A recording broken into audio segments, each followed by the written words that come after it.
نحمده ونصلي على رسوله الكريم أما بعد فأعوذ بالله من الشيطان الرجيم بسم الله الرحمن الرحيم رب اشرح لي صدري ويسر لي أمري واحلل عقدة من لساني يفقه قولي واجعل لي وزيرا من أهلي رب زدني علما رب زدنا علما اللهم فقهنا في الدين اللهم إنا نسألك علما نافعا ورزقا طيبا وعملا متقبلا اللهم اجعل عملنا كله صالحا واجعله لوجهك خالصا ولا تجعل لأحد فيه شيئا الہی آمین۔ آج ہم انشاءاللہ سورت بقرہ آیت نمبر 168 سے انشاءاللہ آغاز کریں گے۔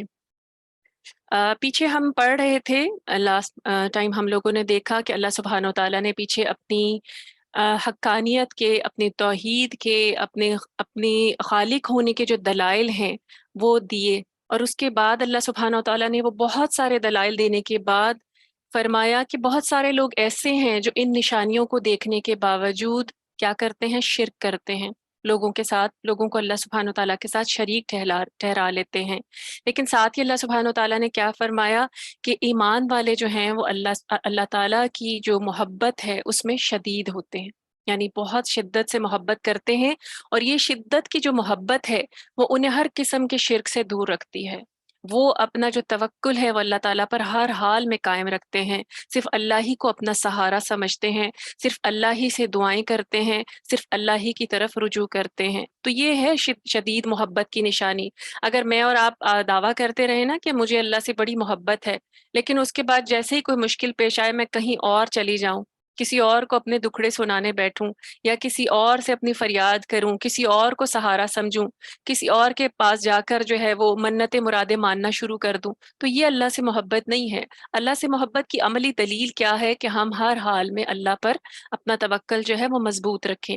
پھر آگے اللہ سبحانہ تعالیٰ نے فرمایا کہ ایسے لوگ جنہوں نے دنیا میں شرک کیا ہوگا، وہ جب اپنے جن کو معبود بنایا ہوگا، جب روز قیامت وہ ان کے جب حشر کا میدان ہوگا اور ان کے وہ معبود ان کو پہچاننے سے انکار کر دیں گے، ان سے برات کا اظہار کر دیں گے، اور وہ کہیں گے کہ ہم ان کو نہیں جانتے، یہ کون ہے، تو اس دن جو شرک کرنے والے ہوں گے نا، ان کے تمام اعمال ان کے لیے حسرت کا سبب بن جائیں گے، کیونکہ دنیا میں تو انہوں نے ان کو بہت اپنا پیر و مرشد مانا ہوگا، دنیا میں تو انہوں نے ان کے لیے نظر نیازیں بھی کی ہوں گی، چڑھاوے بھی چڑھائے ہوں گے، ان کے لیے آگے ان کے اوپر مال بھی خرچ کیے ہوں گے، لیکن جب دنیا آخرت میں وہ جا کر ان سے بیزاری کا اظہار کریں گے تو پھر کیا ہوگا کہ شرک کرنے والے اپنے ہاتھ ملتے رہ جائیں گے، ان کے سارے عمل جو ہیں وہ ریت کے ذرے بن جائیں گے۔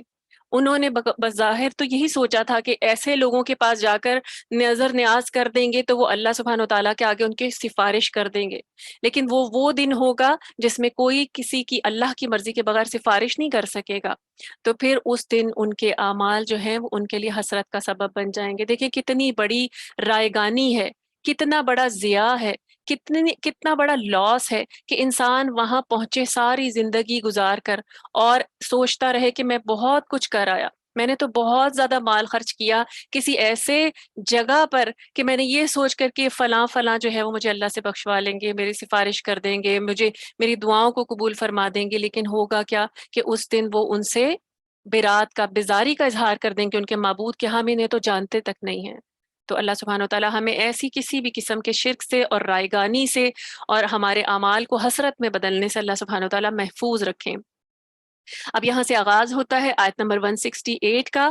اب آگے جو ہیں وہ احکامات آ رہے ہیں۔ اللہ سبحانہ و تعالیٰ نے سورۃ البقرہ میں بہت سارے احکامات جو دیے ہیں مسلمانوں کو، انسانوں کو، اور یہاں پر خطاب ہے یا ایہا الناس، یعنی ابھی مسلمانوں سے خطاب نہیں ہے، تمام انسانوں سے خطاب ہے۔ یا ایہا الناس، اے لوگو، کلوا مما فی الارض حلالا طیبا ولا تتبعوا خطوات الشیطان انہ لکم عدو مبین۔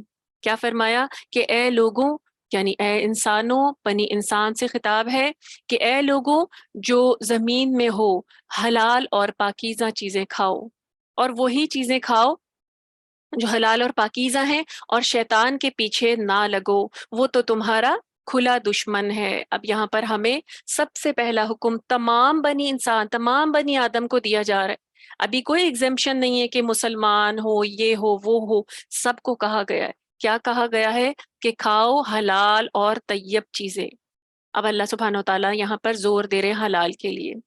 حلال سے مراد دیکھیں، ایک تو وہ ساری چیزیں ہیں جنہیں شریعت نے حرام قرار دے دیا نہیں دیا ہے، یعنی وہ ساری چیزیں، کیونکہ دیکھیں ہم لوگوں میں عام طور پہ کانسیپٹ کیا ہوتا ہے کہ اسلام میں تو بہت چیزیں حرام ہیں، یہ بھی حرام ہے، وہ بھی حرام ہے، لیکن اگر جب آپ قرآن مجید کو خود پڑھتے ہیں نا، اس کا فہم حاصل کرتے ہیں، تو آپ کو پتہ چلے گا کہ جو حرام چیزیں ان کی لسٹ تو بہت شارٹ ہے، اور باقی تو سب کچھ حلال ہے۔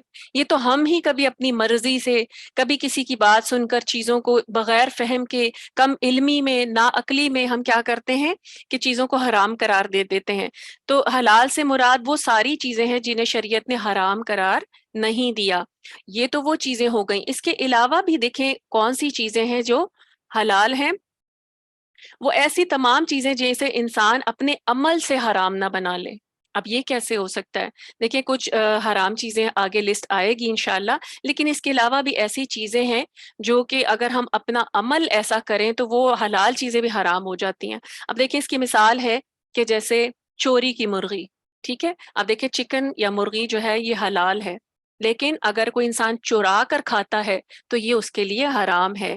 اسی طریقے سے مال، روپیہ، پیسہ اللہ سبحانہ و تعالیٰ نے حرام قرار نہیں دیا، حلال ہے، جائز طریقے سے کمایا ہوا، لیکن اگر سود اور ناجائز طریقوں سے، باطل طریقے سے مال کمایا ہوا ہو تو وہ سارا مال جو ہے وہ حرام ہے۔ تو اس طریقے سے کیا ہوتا ہے کہ انسان اپنے عمل سے بھی ایسی چیزیں کرتا ہے کہ باطل طریقوں پہ مال کماتا ہے، چوری کرے گا، ڈاکہ ڈالے گا، تو وہ تمام چیزیں پھر اس پر حرام ہو جاتی ہیں۔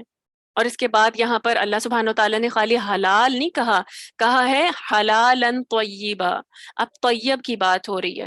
دیکھیں قرآن مجید میں جہاں پر بھی کھانے کے اللہ سبحانہ و تعالیٰ حکم دیں گے نا حلال کے کھانے کی، تو ساتھ ہی طیب کا بھی حکم ہے، حلالن طیبا۔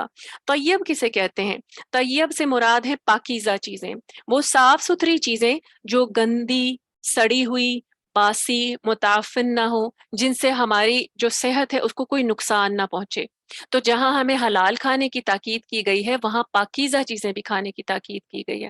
تو آج دیکھیں ہم کنسنٹریٹ حلال پر تو کر لیتے ہیں لیکن طیب پہ نہیں کرتے۔ اللہ سبحانہ و تعالیٰ کو پسند ہے کہ مومن جو ہے وہ حلال اور طیب کھانا کھائے۔ اس سے کیا ہوتا ہے؟ دیکھیں جب انسان طیب کھانا کھاتا ہے نا، حلال پہ تو سب ہمیں پتہ ہے کیا حلال ہے کیا حرام ہے، طیب کے بارے میں ہم احتیاط نہیں کرتے۔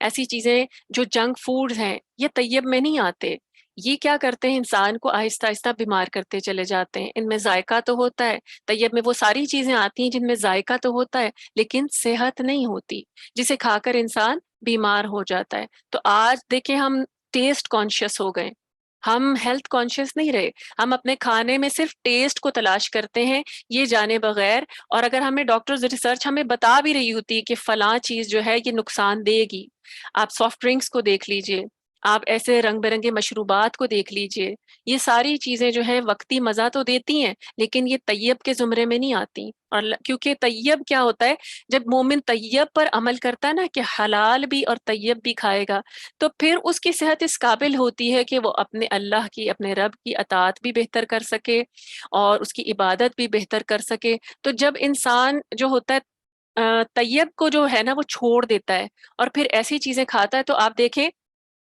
موٹاپا، آج دیکھیں آپ کتنا ہمارے ارد گرد ہے، ہر انسان اسی فکر میں گھلا جاتا ہے کہ مجھے کوئی ڈائٹ پلان مل جائے، اور پھر اس کے بعد جو چیزیں سنت میں ہے نا وہ چیزیں بعد میں اپنا لیتا ہے۔ سنت ہمیں کیا کہتی ہے کہ بھوک رکھ کے کھایا جائے، سنت ہمیں کیا کہتی ہے کہ پاکیزہ کھایا جائے، تازہ کھایا جائے، لیکن ہم کیا کرتے ہیں، پہلے بیمار ہوتے ہیں، طیب کو چھوڑ کر پہلے خوب فروا ہو جاتے ہیں، غبی ہو جاتے ہیں، موٹے ہو جاتے ہیں، سست ہو جاتے ہیں، عبادت کے قابل نہیں رہتے، کسی کام کے قابل نہیں رہتے۔ پھر جب بیماریاں گھیرنے شروع کرتی ہیں یا اگر ہمیں فکر ہوتی ہے کہ ہمارا فگر خراب ہو رہا ہے، تب ہمیں فکر ہوتی ہے کہ کوئی ڈائٹ پلان تلاش کر لیں۔ تو آج مومن کو اللہ سبحانہ و تعالیٰ نے دیکھیں 1400 سال پہلے ہی ایک بہترین ڈائٹ پلان دے دیا ہے، سنت نے ہمیں ایک بہترین ڈائٹ پلان دے دیا ہے۔ وہ کیا ہے کہ حلال اور طیب. جب ہم طیب کھانا کھائیں گے سنت کے اوپر عمل کرتے ہوئے تو کبھی بھی ہمیں ایسی چیزوں کی ضرورت نہیں پڑے گی کہ کسی کو جم جانا پڑ رہا ہے، کسی کو ڈائٹ پلانز فالو کرنے پڑ رہے ہیں، کسی کو فاقے کرنے پڑ رہے ہیں، انٹرمیٹنٹ فاسٹنگ کرنی پڑ رہی ہے. تو ہمارے شریعت نے ہمیں اتنا بہترین جو ہے وہ ڈائٹ پلان دے دیا. تو اللہ سبحانہ وتعالیٰ نے یہاں پہ پورے انسانوں سے خطاب کرتے ہوئے کیا کہا ہے کہ حلال اور پاکیزہ چیزیں کھاؤ، اور پھر ساتھ ہی کیا کہا ہے کہ شیطان کے پیچھے نہ لگو. اب دیکھیں حرام سے بچنے کی تاکید جو ہے نا ہمیں احادیث میں بہت زیادہ آئی ہے، اور اس سلسلے میں کچھ احادیث ہیں میں آپ کے سامنے پڑھتی ہوں کہ سیدنا ابو ہریرہ رضی اللہ تعالیٰ عنہ فرماتے ہیں کہ نبی صلی اللہ علیہ وآلہ وسلم نے فرمایا کہ اے لوگوں، اللہ پاک ہے اور وہ صرف پاک مال قبول کرتا ہے. یعنی حلال کی بات ہو رہی ہے یہاں پہ، قصب حلال کی بات ہو رہی ہے، یعنی آپ کی انکم جو ہے نا وہ حلال ہو. جب آپ کی انکم حلال ہوگی تو آپ اس سے جو کھانا کھائیں گے وہ حلال ہی ہوگا. لیکن اگر حرام سے کمایا ہوا مال ہوگا تو اس سے جتنی مرضی حلال چیزیں خرید لیں وہ آپ کے لیے حرام ہی ہوں گی، وہ کھانا بھی حرام ہی ہوگا. تو نبی صلی اللہ علیہ وآلہ وسلم نے فرمایا کہ اے لوگوں، اللہ پاک ہے اور وہ صرف پاک مال قبول کرتا ہے. کہ اللہ تعالیٰ نے مومنوں کو بھی اسی بات کا حکم دیا ہے جس کا اس نے رسولوں کو حکم دیا ہے. قرآن مجید میں اللہ سبحانہ تعالیٰ نے خاص طور پہ رسولوں سے بھی خطاب کرتے ہوئے کہا ہے کہ یا ایھا الرسول، اے پیغمبروں، پاکیزہ چیزیں کھاؤ اور نیک عمل کرو. اور اسی طریقے سے ایمان والوں سے بھی خطاب ہے کہ ایمان والو پاکیزہ چیزیں کھاؤ جو ہم نے تمہیں دی ہیں. پھر نبی صلی اللہ علیہ وآلہ وسلم نے حدیث میں ایک ایسے شخص کا ذکر کیا جو لمبا سفر کر کے آیا ہو. کہاں پہنچا ہو؟ یعنی آپ اس سے مراد حرم بھی لے سکتے ہیں کہ لمبا سفر کر کے آیا ہو، اس کے بال پریشان اور خاک آلودہ ہوں، اور وہ اپنے ہاتھ آسمان کی طرف پھیلاتا ہے اور کہتا ہے اے میرے پروردگار، اے میرے پروردگار. جبکہ اس کا کھانا بھی حرام ہے، اس کا پینا بھی حرام ہے، اس کا لباس بھی حرام ہے، اور جس غذا سے اس کا جسم بنا ہے وہ بھی حرام ہے. تو اس کی دعا کیسے قبول ہوگی؟ اب یہاں پہ دیکھیں اس سے مراد یہ کہ ایک انسان ہے، بہت لمبا سفر کرتا ہے، مشقتیں اٹھاتا ہے، اور پھر اس کے بعد آج تو ہمیں بڑے سوفسٹیکیٹڈ طریقے سے حج کرنا ملتا ہے، لیکن پہلے لوگ کہاں کہاں سے سفر کر کے جایا کرتے تھے. لیکن اگر انسان جا کر حرام مال سے حج عمرے کرنا شروع کرے اور پھر وہ یہاں وہاں جا کر 100 دعائیں بھی کر لے، خانہ کعبہ کا غلاف پکڑ پکڑ کر بھی دعائیں کرے، تو اس کی وہ دعائیں قبول نہیں ہوں گی. کیونکہ جو جسم حرام مال پر پرورش پاتا ہے اس انسان کی دعائیں بھی قبول نہیں ہوتی. تو کتنا بڑا سیٹ بیک ہے حرام مال کھانے کا، کہ انسان جب اس جسم اس سے پلا ہو اور وہی چیز خرچ کر کے گیا ہو تو چاہے جتنے مرضی چکر لگا لے خانہ کعبہ کے، چاہے جتنے مرضی طواف کر لے، اس کی دعائیں قبول نہیں ہوں گی، اس کی وہ عبادات قبول نہیں ہوں گی. اور اسی طریقے سے پتہ چلتا ہے کہ حرام کھانے والے کی دعا قبول نہیں ہوتی. سیدنا جابر رضی اللہ تعالیٰ عنہ فرماتے ہیں کہ نبی صلی اللہ علیہ وآلہ وسلم نے فرمایا کہ وہ گوشت جو مال حرام سے پروان چڑھا ہے وہ جنت میں داخل نہیں ہوگا، اور جو بھی گوشت حرام مال سے پروان چڑھا ہے وہ اسی لائق ہے، وہ جہنم ہی کے لائق تر ہے. یہ مشکات کی حدیث ہے. اور یہاں پہ ہمیں کیا پتہ چل رہا ہے کہ حرام مال جو ہے اس سے جسم جو پرورش پاتے ہیں وہ جہنم میں جائیں گے. تو آج دیکھیں ہم اس چیز کی تو پرواہ ہی نہیں کرتے نا. ہمیں تو چاہیے کہ صرف مال مل جائے، ہمیں تو اس بات سے کوئی غرض ہی نہیں ہوتی نا کہ اس میں حلال ہے یا نہیں ہے. تو سب سے بڑی فکر کس چیز کی کرنی چاہیے کہ ہمارے مال میں حرام کی ایک چھوٹی سی آمیزش بھی نہ ہو. کہ کہیں دیکھیں جب گندگی ہوتی ہے نا، اس کا ایک ذرہ بھی صاف پانی میں ملتا ہے تو وہ سب کو گندا کر دیتا ہے. تو بچنے کی ضرورت ہے کہ ہمارا مال جو ہے وہ حلال ہو تاکہ ہماری دعائیں قبول ہوں. آج دیکھیں اگر کسی کو شکوہ ہے نا کہ اس کی دعائیں قبول نہیں ہوتی، تو صالحین کیا کہتے ہیں کہ وہ اپنے مال کو چیک کرے، وہ دیکھے کہ کہیں اس کے مال میں کسی بھی طریقے سے حرام کی آمیزش تو نہیں ہو رہی کہ اس وجہ سے اس کی دعائیں قبول نہیں ہو رہی. آپ دیکھیں صالحین جو ہوتے تھے نا، ان کے جب جانور ہوتے تھے، کھلی بکری، ایک صالحین کسی کے بارے میں روایت ہے کہ ان کی بکری ایک مرتبہ کسی اپنے پڑوسی کے گھر چلی گئی، اور اس نے جا کے، یہ مرغی تھی یا بکری، تو اس نے جا کر وہاں پہ کچھ کھانا کھا لیا پڑوسی کے گھر سے اور کوئی چیز چر لی. اب ان کو فکر ہو گئی کہ اب یہ جو ہے حرام جو مال اس نے کھا لیا، تو انہوں نے اس کو ذبح کرنا تھا، مرغی ہی تھی غالباً، تو انہوں نے وہ نہیں کھائی. کہ یہ حرام مال سے پرورش پا چکی ہے۔ تو سلف صالحین اس بات کا بہت اہتمام کرتے تھے، اور یہ کرنا بھی چاہیے، کیونکہ اگر چھوٹی سی بھی آمیزش ہمارے مال میں حرام کی ہو جائے تو نہ دعائیں قبول ہوں گی، نہ برکت ہوگی، نہ اس رزق میں، نہ اس گھر میں۔ اور بعض لوگ کیا کرتے ہیں کہ اپنی اولادوں کی خاطر حرام مال لیتے چلے جاتے ہیں کہ ہم نے تو ان کو آسائشیں دینی ہیں، لیکن یہ بھول جاتے ہیں کہ اس کے بعد وہی اولاد جو ہے وہ ان کے لیے کسی بھی قسم کا صدقہ جاریہ کا سبب نہیں بنے گی۔ وہی اولاد جس کی آسائش کا دنیا میں خیال کر رہے ہیں وہ جہنم کا ایندھن بن جائے گی۔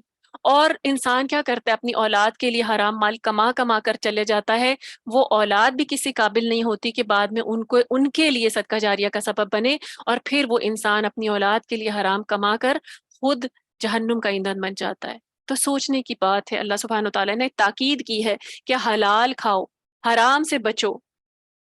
سیدنا عبداللہ بن مسعود رضی اللہ تعالیٰ عنہ کہتے ہیں کہ نبی صلی اللہ علیہ وآلہ وسلم نے فرمایا کہ جو شخص حرام مال کمائے اور پھر اس سے صدقہ کرے تو وہ صدقہ قبول نہیں ہوتا، اور اگر وہ اس سے خرچ کرے تو اس میں برکت نہیں ہوتی۔ تو کتنی بڑی محرومی ہے۔ سوچنے کی بات ہے، ہمیں احادیث کیا بتا رہی ہیں کہ اس مال کا صدقہ قبول نہیں ہوتا۔ وہ مال چاہے صدقہ، اس میں سے زکوٰۃ نکالی جائے، کوئی بھی چیز قابل قبول نہیں ہے۔ دیکھیں، ان دا فرسٹ پلیس وہ سارا مال اللہ کے نزدیک ریجیکٹڈ ہے، تو آپ اس سے کوئی نیکی کر کے کیسے سوچ سکتے ہیں کہ وہ نیکی آپ کو آخرت میں اجر دے گی؟ یعنی اس نیکی نہ وہ دعا قبول ہونی ہے، نہ وہ صدقہ قبول ہونا ہے، نہ اس مال میں برکت ہونی ہے۔ تو وہ مال جو ہے وہ یہیں ضائع ہو جائے گا اور آخرت میں بربادی کا سبب ہے۔ سیدنا ابو ہریرہ رضی اللہ تعالیٰ عنہ کہتے ہیں کہ نبی صلی اللہ علیہ وآلہ وسلم نے فرمایا کہ اللہ تعالیٰ صرف پاکیزہ کمائی سے ہی صدقہ قبول کرتا ہے۔ دیکھیں، تھوڑا سا بھی صدقہ کیا جائے اللہ کے راہ میں، نیت خالص ہو، مال حلال ہو، تو اللہ سبحانہ و تعالیٰ اس کو اپنے دائنے ہاتھ میں لے لیتے ہیں، اس کو بڑھاتے چلے جاتے ہیں۔ حدیث سے ہمیں پتہ چلتا ہے، حدیث کا مفہوم ہے کہ مومن اس صدقے کو جب اپنے روز قیامت دیکھے گا تو خوش ہو جائے گا۔ اللہ سبحانہ و تعالیٰ جو مومن کا اخلاص سے کیا ہوا، حلال مال سے کیا ہوا صدقہ ہے نا، اس کو اپنے دائنے ہاتھ میں لے لیتے ہیں۔ اور جیسے نبی صلی اللہ علیہ وسلم کی حدیث کا مفہوم ہے کہ جیسے تم میں سے کوئی اپنے کسی بکری کے بچے کو یا اونٹ کے بچے کو پالتا ہے نا، اسی طریقے سے اللہ سبحانہ و تعالیٰ اس صدقے کو پالتے ہیں، یہاں تک کہ وہ پہاڑوں کے برابر ہو جاتا ہے۔ تو فکر کرنے کی بات یہ نہیں ہے کہ آپ زیادہ فکر کریں کہ میں نے زیادہ سے زیادہ کرنا ہے، تو اصل چیز دیکھنے کی کیا ہے کہ اس کی بنیاد کیا ہے۔ وہ مال جو ہے وہ حلال ہونا چاہیے، حرام نہیں۔ سیدنا نعمان بن بشیر رضی اللہ تعالیٰ عنہ کہتے ہیں کہ میں نے نبی صلی اللہ علیہ وآلہ وسلم کو یوں کہتے ہوئے سنا ہے کہ حلال بھی واضح ہے اور حرام بھی واضح ہے، اور ان دونوں کے درمیان کچھ مشتبہ چیزیں ہیں، یعنی مشکوک چیزیں ہیں جنہیں اکثر لوگ نہیں جانتے۔ اب جو شخص ان مشتبہ چیزوں سے بچا رہا، اس نے اپنے دین کو اور اپنی عزت کو بچا لیا، اور جو مشتبہ چیزوں میں ہی پڑ گیا، اس کی مثال اس چرواہے کی سی ہے جو کسی کی چراگاہ کے گرد اپنے جانوروں کو چراتا ہے، قریب ہے کہ وہ اس کی چراگاہ میں جا گھسیں۔ سن لو، ہر بادشاہ کی ایک چراگاہ ہوتی ہے، سن لو، اللہ کی چراگاہ اس کی زمین میں حرام کردہ چیزیں ہیں۔ یعنی چراگاہ، یہاں پہ کیا بتایا گیا ہے؟ مشتبہ چیزوں کے بارے میں بات کی گئی ہے اس حدیث میں۔ کیونکہ دیکھیں، بعض اوقات ہم کیا ہوتا ہے کہ ہمیں کسی چیز کے بارے میں پتہ نہیں ہوتا، یا ہم یہ کہتے ہیں یہ حرام تھوڑی ہے، کیونکہ مشتبہ بعض ایسی چیزیں ہوتی ہیں جن کے بارے میں ہم شور نہیں ہوتے، ہمیں پتہ نہیں ہوتا، تو ہم کہتے ہیں کہ حرام تھوڑی ہے تو کر لیتے ہیں، لیکن آپ کو پتہ نہیں کہ کہیں وہ مکروہات میں سے ہو۔ تو نبی صلی اللہ علیہ وسلم کی حدیث کیا ہے کہ جو لوگ اس طرح کی احتیاط نہیں کرتے نا، بچتے نہیں ہیں کہ مجھے ہر حال میں اس سے بچنا ہے، اگر اس میں کوئی اشتباہ ہے، اگر اس میں کہیں پہ بھی کوئی شک ہے تو میں اسے چھوڑ دوں۔ مومن فکر کرتا ہے کہ اگر اس میں شک کی بات ہے نا تو میں چھوڑ دوں، جبکہ منافق کیا کرتا ہے، وہ کہتا ہے کہ شک ہی ہے نا، حرام تھوڑی ہے، تو چلے استعمال کر لیتے ہیں۔ تو اپنا ایمان اور اپنا دین کیسے بچانا ہے کہ جو شک والی چیزیں ہیں اس کو بھی چھوڑ دیں، کیونکہ کیا پتا وہ حرام ہو، کیونکہ کیا پتا وہ اللہ کی ناپسندیدہ ہو، اور پھر انسان اس اللہ کی چراگاہ میں جا گھسے۔ اسی طرح سیدنا عطیہ سعدی رضی اللہ تعالیٰ عنہ کہتے ہیں کہ نبی صلی اللہ علیہ وآلہ وسلم نے فرمایا کہ کوئی بندہ اس وقت تک متقی نہیں بن سکتا جب تک اندیشے والی چیزوں سے بچنے کی خاطر ان چیزوں کو چھوڑ نہ دے جن میں کوئی اندیشہ نہیں، یعنی کہ جن میں کوئی چیزیں کہیں پر بھی آپ کو لگتا ہے کوئی چیز ڈاؤٹ فل ہے۔ عام طور پہ دیکھیں، ہم بہت ساری پروڈکٹس جب اٹھاتے ہیں نا امپورٹڈ، تو کیا کرتے ہیں، امپورٹڈ ہے خوشی سے اٹھا لیتے ہیں، ہم کبھی اس کے انگریڈینٹس چیک نہیں کرتے۔ کہ اس میں کوئی مشتبہ چیز شامل تو نہیں ہے. تو ہمیشہ اس بات کا خیال رکھیں، کیونکہ ہمیں پتہ بھی نہیں چلتا. ہم تو بڑے شوق سے ایک امپورٹڈ چیز اٹھاتے ہیں کہ یہ تو برانڈڈ ہے، یہ تو امپورٹڈ ہے، یہ تو بہت بہترین ہے، اور آ کر بڑے شوق سے استعمال کرتے ہیں، لیکن اس کے انگریڈینٹ سے، اس کے اجزاء سے ہم غافل ہوتے ہیں اور ہمیں پتہ بھی نہیں چلتا کہ ہم کوئی حرام چیز کھا بیٹھیں. تو ایسی مشتبہ چیزوں سے بچنا ہے، اپنے ایمان کو بچانا ہے، کیونکہ ہمارے ایمان کا سوال ہے. یہ ہمارے ایمان کا تقاضا ہے کہ کوئی حرام چیز ہمارے معدے میں، ہمارے اندر نہ اتر جائے بے دہانی میں، غفلت میں. تو مومن جو ہے نا وہ کانشیس مومن ہوتا ہے، وہ ہر چیز میں دھیان رکھتا ہے کہ میں کسی بھی صورت میں غفلت میں بھی اللہ سبحانہ و تعالیٰ کی نافرمانی نہ کر بیٹھوں. نبی سیدنا حسن بن علی رضی اللہ تعالیٰ عنہ فرماتے ہیں کہ میں نے نبی صلی اللہ علیہ وآلہ وسلم سے یہ بات یاد رکھی ہے کہ جو چیز تمہیں شک میں ڈال دے اسے چھوڑ دو، اور وہ اختیار کرو جو شک میں نہیں ڈالتی. یہاں پہ ہمیں بار بار بتایا جا رہا ہے کہ کوئی چیز جو شک میں ڈالتی ہے اسے چھوڑ دیں. آپ کی کتنی بھی پسندیدہ ہو، آپ کو کتنی بھی فینسی لگ رہی ہو، کتنا بھی دل چاہ رہا ہو، اللہ کی خاطر چھوڑ دیں. اپنے ایمان کو بچا لیں. ایمان سے زیادہ قیمتی کوئی چیز نہیں ہے. نبی صلی اللہ علیہ وآلہ وسلم نے فرمایا کہ لوگوں پر ایک زمانہ ایسا آئے گا کہ آدمی اس بات کی پرواہ نہیں کرے گا کہ جو مال اس کے ہاتھ میں آیا ہے وہ حلال ہے یا حرام ہے. اب آپ دیکھیں ہم اسی دور میں داخل ہو چکے ہیں. آج لوگ کھانے پینے میں احتیاط نہیں کرتے، پرواہ ہی نہیں کرتے کہ ایک مرتبہ رک کر دیکھ بھی لیں کہ یہ حلال ہے یا نہیں ہے. مال جو آ رہا ہے پرواہ ہی نہیں کرتے. آج دیکھیں ہم پورے ایک ایسے سسٹم میں رہ رہے ہیں جہاں انسان کسی بھی صورت سے اس سے بچ نہیں پاتا، لیکن حد الوسع کوشش کرنی چاہیے. بینکنگ کے نام پہ دیکھیں ہمارے پاس کتنا ہمارے مال میں سود جمع ہوتا رہتا ہے. تو کوشش کریں کہ جس قدر ممکن ہو احتیاط کریں. کہ نبی صلی اللہ علیہ وسلم کی حدیث ہے نا کہ تم بچو گے تو صحیح، لیکن اس کا دھواں جو ہے وہ تم تک ضرور پہنچے گا. لیکن ہم کوشش کریں کہ اپنے آپ کو جس حد تک بچا سکتے ہیں وہ بچا لیں. یہ ہمارے ایمان کا سوال ہے، یہ ہماری نیک اعمال کا سوال ہے جنہیں ہم محنت سے کر کر کے کما کے رکھ رہے ہیں، لیکن جب اللہ کے پاس پہنچیں تو وہ قبول تو ہوں. تو اس لیے بچنے کی ضرورت ہے. اور یہاں پہ اس آیت میں ساتھ یہ بھی اللہ سبحانہ و تعالیٰ نے کیا کہا کہ حلال اور پاکیزہ چیزیں کھاؤ اور شیطان کے پیچھے نہ لگ جاؤ.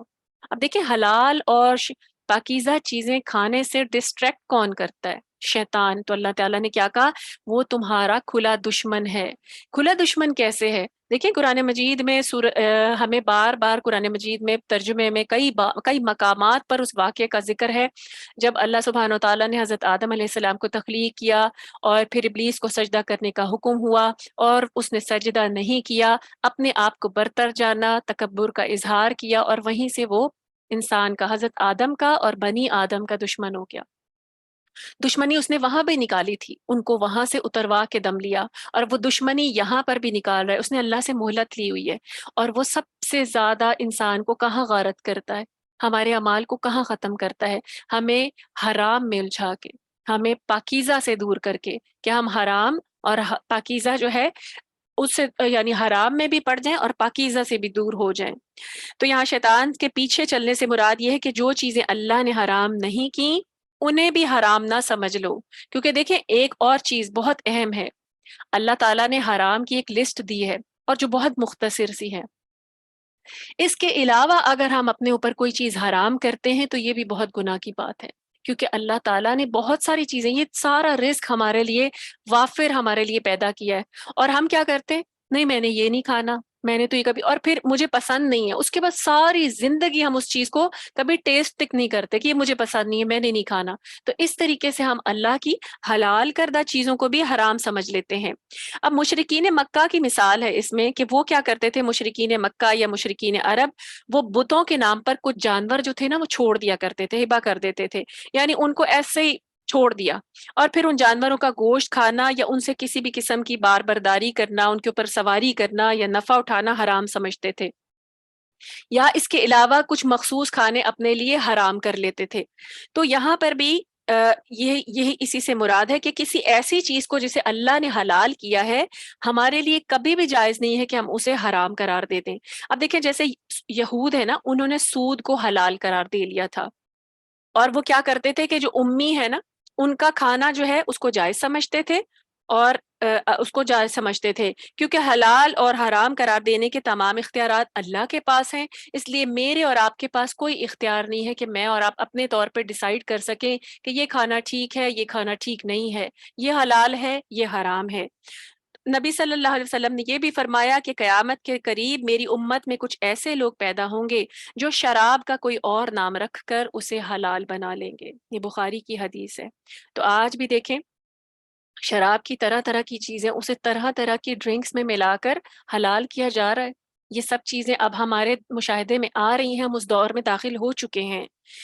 ابو مالک رضی اللہ تعالیٰ عنہ کہتے ہیں کہ میں نے نبی صلی اللہ علیہ وآلہ وسلم سے سنا ہے کہ آپ فرماتے تھے کہ میری امت میں کچھ ایسے لوگ پیدا ہوں گے جو زنا، ریشم، شراب اور باجے گاجے وغیرہ کے دوسرے نام رکھ کر انہیں حلال بنا لیں گے۔ اب اس حدیث میں دیکھیں، زنا کو حلال نہیں کر لیا گیا، فرینڈ شپس کے نام پر، آزادی اظہار کے نام پر آج زنا کو کس طرح حلال بنا لیا گیا ہے۔ اور دیکھیں آج ہمارے گرد کس قدر بے راہ روی ہے۔ ہم پریشان تو ہوتے ہیں جب ہمارے ارد گرد کوئی ایسا کیس ہو جاتا ہے، لیکن یہاں ہم نعرے بھی اپنی جو آزادی ہے نا اس کی خواتین خود ہی لگاتی ہیں۔ یہ جو شیطان انسان کو بہکا کر کہاں لے جاتا ہے کہ عورتیں خود میرا جسم میری مرضی تک کے نعرے لگانے بیٹھ جاتی ہیں۔ کس قدر شرم کی بات ہے۔ اور یہ شیطان جو ہے انسان کو کس قدر ایسے تمام گناہوں کو اتنا مزین کر کے، اتنا فینسی کر کے دکھاتا ہے کہ عورت اپنی حدود بھول جاتی ہے، مرد اپنی حدود بھول جاتے ہیں۔ اور پھر ساتھ ہی یہاں پہ ریشم، مرد کے اوپر ریشم حرام ہے، لیکن آج مرد ریشم بھی پہنتے ہیں اور اس کے بھی کئی نام رکھ لیے گئے ہیں۔ اسی طرح شراب کے بھی کئی نام ہیں اور ان کو بھی کئی چیزوں میں مکس کر کے نشے کو استعمال کیا جا رہا ہے۔ اور یہ میوزک تو آپ کو پتہ ہی ہے ہمارے گرد اس قدر یعنی پریویل کر چکا ہماری سوسائٹی میں کہ کوئی چیز، حتیٰ کہ دیکھیں آپ نعتیں یا نشیدیں بھی جو ہیں وہ میوزک سے خالی نہیں ہے۔ کوئی اسلامک میسج بھی ہوتا ہے تو اس کے بیک گراؤنڈ میں میوزک چل رہا ہوتا ہے۔ کہیں پر بھی آپ چلے جائیں، کسی شاپ میں چلے جائیں، کسی ریسٹورینٹ میں چلے جائیں، اس کے بغیر ہماری کوئی تقریب بھی جو ہے وہ مکمل نہیں ہوتی۔ تو آج میوزک کو، اس شراب کو، ان گانے بجانے کو ہم نے کس طرح حلال کیا ہے، کس طریقے سے ہمیں یہ برائی اب برائی نہیں لگتی، بلکہ اگر دیکھیں کوئی روکتا ہے نا تو اس کو بیکورڈ کہا جاتا ہے۔ تو یہ ہے شیطان کا مزین کر دینا، اور شیطان نے کھلی دشمنی دبا دی۔ شیطان اپنے بات پہ قائم رہا، لیکن ہم بھی اللہ سے ایک وعدہ کر کے آئے تھے، وہ ہم بھول گئے کہ شیطان نے ان ساری چیزوں کو ہمارے گرد کیسے مزین کیا۔ پھر اللہ سبحانہ و تعالیٰ فرماتے ہیں انما یأمرکم، ابھی شیطان ہی کی بات ہو رہی ہے، انما یأمرکم بالسوء والفحشاء وان تقولوا علی اللہ ما لا تعلمون، کہ وہ تمہیں بے شک برائی اور بے حیائی کا حکم تو دے ہی گا، نیز اس بات کا بھی کہ تم اللہ کے ذمے ایسی باتیں لگا دو جن کا تمہیں خود بھی کوئی علم نہیں۔ اب دیکھیں شیطان انسان کا ازلی دشمن ہے، جانتے ہیں، میں اور آپ جانتے ہیں نا، اور ہمیں پتہ ہے شیطان ہمارا دشمن ہے، لیکن جو کام ہمیں وہ کہتا ہے، جو وسوسہ ہمیں ڈالتا ہے، جس برائی پر ابھارتا ہے، ہم اپنے آپ کو روکے بغیر اندھا دھن اس کے پیچھے چل پڑتے ہیں۔ یہ ہے شیطان کی اپنی دشمنی نبھانا۔ اور ہمارے نفس دیکھیں ہمارا ایمان کس کمزور لیول کا ہے کہ ہم اس کے ہاتھوں میں کھلونا بن جاتے ہیں۔ غصے کی حالت میں وہ ہمیں استعمال کر لیتا ہے، شہوت کی حالت میں وہ ہمیں استعمال کر لیتا ہے، اور ہم اس کے ہاتھ میں کھلونا بن جاتے ہیں۔ اور دیکھیں یہاں پہ اللہ سبحانہ و تعالیٰ نے کیا کہا کہ وہ تمہیں برائی پر اور بے حیائی کا حکم دے گا۔ اللہ تعالیٰ تو ہمیں بے حیائی سے روک رہے ہیں، لیکن شیطان ہمیں بے حیائی پر اور بے شرمی پر جو ہے اس نے اتنا زیادہ اسے مزین کر دیا، وہ اسی کی بات سمجھاتا ہے اور اس حد تک سجھائے گا کہ وہ بھلی لگنے لگے۔ آج دیکھیں ہمارے جو ڈریسز ہیں وہ بے حیائی کی ایک عملی تفسیر ہیں۔ خواتین کے ڈریسز دیکھیں، ان کے کپڑے، اور جو فل مکمل کپڑے بھی پہنتی ہیں ان کا انداز دیکھیں، یہ سب کچھ بے حیائی ہے۔ اور شیطان یہاں پر بھی اپنی بات پوری کر چکا، اور اللہ سبحانہ وتعالیٰ ہمیں بتا رہے ہیں قرآن مجید میں، لیکن ہم قرآن اٹھا کر پڑھتے نہیں، شیطان کو اپنا دشمن سمجھتے نہیں کہ وہ ہمیں بے حیائی کا حکم دے رہا ہے۔ آج یہ بے حیائی جو ہے نا، یہ ماڈرنزم کی شکل اختیار کر چکی ہے۔ آج جو بے حیائی والے ڈریس نہیں پہنتا وہ بیکورڈ تصور کیا جاتا ہے۔ دیکھیں اسلام جو ہے وہ اجنبیت سے ہی شروع ہوا تھا اور آج پھر اجنبیت کے دور میں داخل ہو گیا ہے۔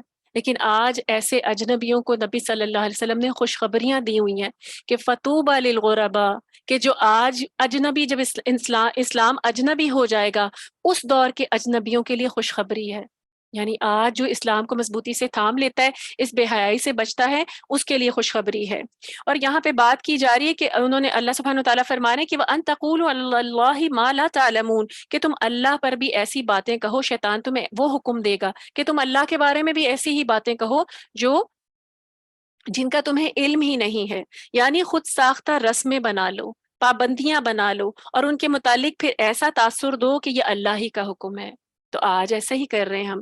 بہت ساری رسمیں ہم نے دین کے نام پر ایجاد کر دی، اور بہت ساری چیزوں سے ہم رک گئے کہ یہ اللہ کا حکم ہے. تو اللہ سبحانہ وتعالیٰ نے کہا کہ جو چیزیں من جانب اللہ نہیں ہیں، وہ چیزیں تمہیں کون سجھاتا ہے جن کی کوئی دلیل ہی نہیں ہے؟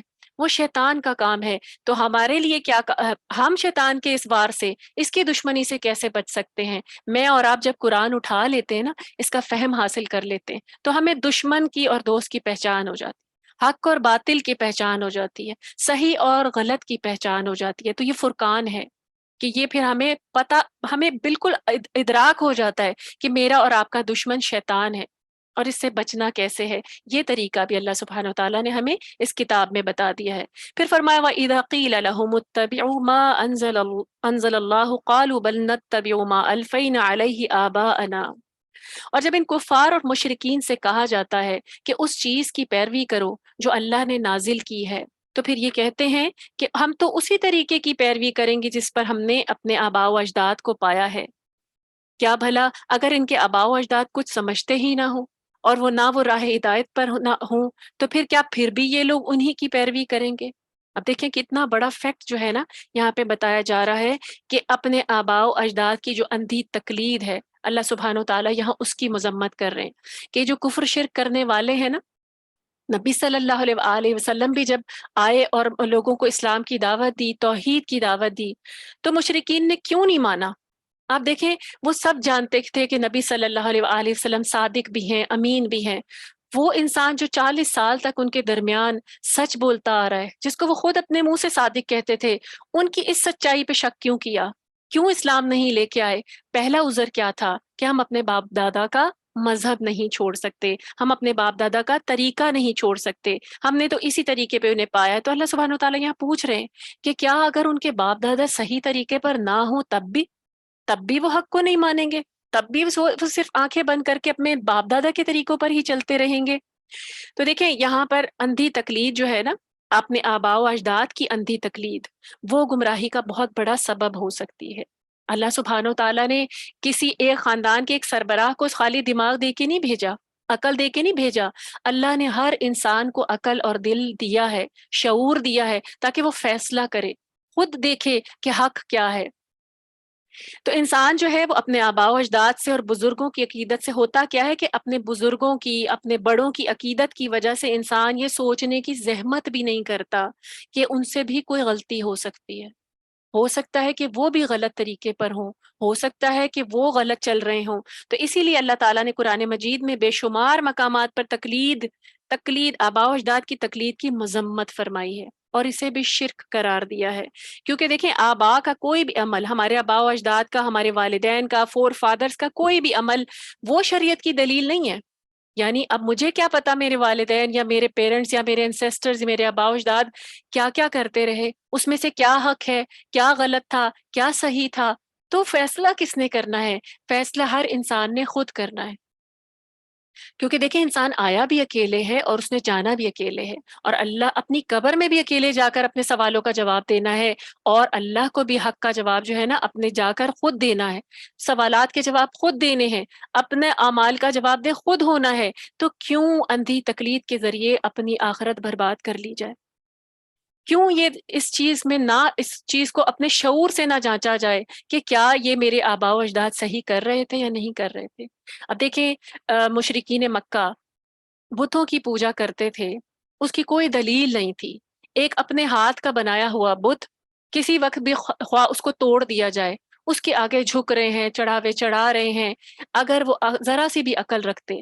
لیکن ہوتا کیا ہے، دیکھیں ہم جب جس ماحول میں آنکھ کھولتے ہیں نا، ہم اس کو، اور جو ہمارے سب فور فادرز اینسسٹرز والدین پیرنٹس ہمارے ارد گرد جو کچھ ہو رہا ہوتا ہے ہم اسے صحیح سمجھنا شروع ہوتے ہیں. اور کیونکہ بچہ تو اصول فطرت پر پیدا ہوتا ہے، تو بچہ جب بڑا ہوتا ہے تو وہ ساتھ ساتھ دیکھتا ہے کہ اچھا یہ میرے ارد گرد ہو رہا ہے، تو بھی وہ بھی وہی کرتا چلا جاتا ہے.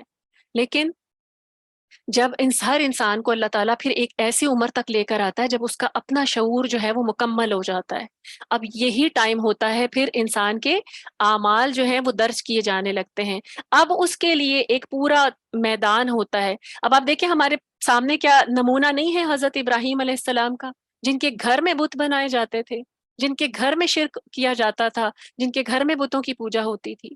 تو انہوں نے کیا کیا؟ انہوں نے یہ نہیں سوچا کہ میرے والد تو کرتے تھے میں بھی یہی کرتا ہوں. تو انہوں نے حق کو تلاش کیا. ان کے پاس فوراً کوئی فرشتہ لے کر نہیں آیا وہی.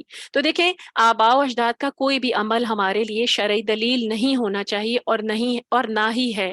شریعت کی حق کی دلیل کیا ہے؟ قرآن اور سنت. قرآن کو اور سنت کو سمجھنا ہے، تب ہمیں پتہ چلے گا. پھر ہمارے پاس حق کا معیار آئے گا اور اس پر ہم جانچ کر دیکھیں گے کہ کیا ہم اور ہمارے والدین، ہمارے آباء و اجداد اسی حق پر تھے.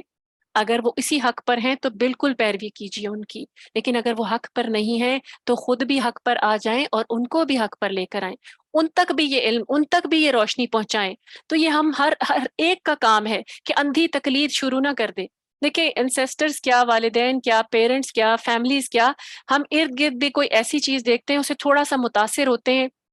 ہمارے ارد گرد کوئی ایک بڑی متاثر کرنے والی بات کر دیتا ہے، کوئی اسکالر ہو، کوئی یعنی مولانا ہو، کہیں پہ کوئی دینی اسکالر ہو، پھر ہم اس کی ایک بات سے متاثر ہو کے اس کی ہر بات سے متاثر ہونا شروع ہو جاتے ہیں. ہم کبھی بھی اپنی عقل کو استعمال نہیں کرتے کہ آیا یہ صحیح کہہ رہے ہیں.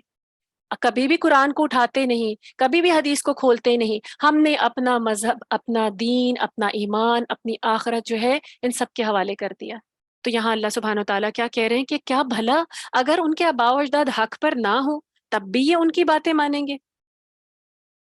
تو دیکھیں ہر کام کے متعلق تحقیق ضرور کرنی چاہیے، اپنے شعور کو استعمال ضرور کریں کہ وہ شرعاً جائز ہے یا نہیں ہے.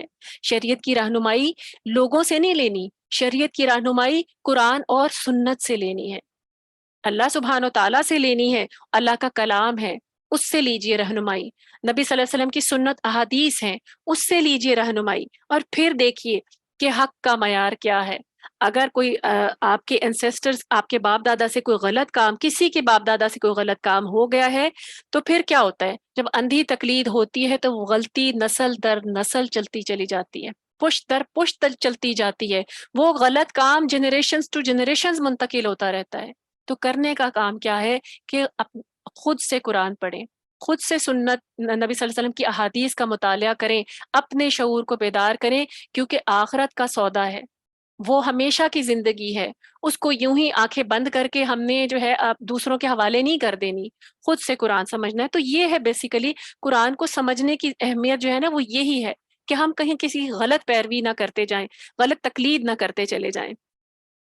پھر اس کے بعد فرمایا وَمَثَلُ الَّذِينَ كَفَرُوا، اور کافروں کی مثال تو ایسی ہے کہ کوئی شخص ایسی چیزوں یعنی مثلا جانوروں کو پکارتا ہے، وہ جانور اس کی پکار اور آواز کے سوا کچھ بھی نہیں سمجھ سکتے. اسی طرح یہ کافر بھی بہرے، گونگے اور اندھے ہیں جو کوئی بھی بات نہیں سمجھتے. یعنی یہاں پہ اللہ سبحانہ و تعالیٰ کافروں کی مثال دے رہے ہیں. پہلے تو کہا نا کہ انسان بے عقلی میں غلط بھی کام کر جاتا ہے، اندھی تقلید کر جاتا ہے. یہاں کفر کی بات کی گئی ہے اب کہ کافروں کی مثال بے عقل جانوروں کی طرح ہے. جب چرواہا انہیں پکارتا ہے تو وہ انہیں یہ سمجھ نہیں آتی کہ وہ چرواہا کیا کہہ رہا ہے. آپ دیکھیں نا کبھی آپ کے ارد گرد کوئی ایسا چرواہا گزر رہا ہو، ہم نے دیکھا ہے بعض اوقات بکریاں چرا رہے ہوتے ہیں، بھینسیں چرا رہے ہوتے ہیں، اب وہ جانور ہیں وہ ان کے پیچھے چلتے چلے جاتے ہیں. اب وہ ان کو جس طرح بھی ہانکے، جو لفظ بھی بولے، ان کو کوئی سمجھ نہیں آتی، انہوں نے بس اس کے پیچھے چلتے چلے جانا ہوتا ہے. تو یہاں پہ کیا بات کہی کہ کافروں کی مثال بھی ایسی ہے، اور ان جانوروں کی طرح یہ کافر بھی حق بات نہ سن کر اسے سمجھ سکتے ہیں اور نہ ہی حق بات کہہ سکتے ہیں، اور حق کو دیکھنے کے معاملے میں بھی اندھے ہیں. پھر انہیں ہدایت کیسے ملے؟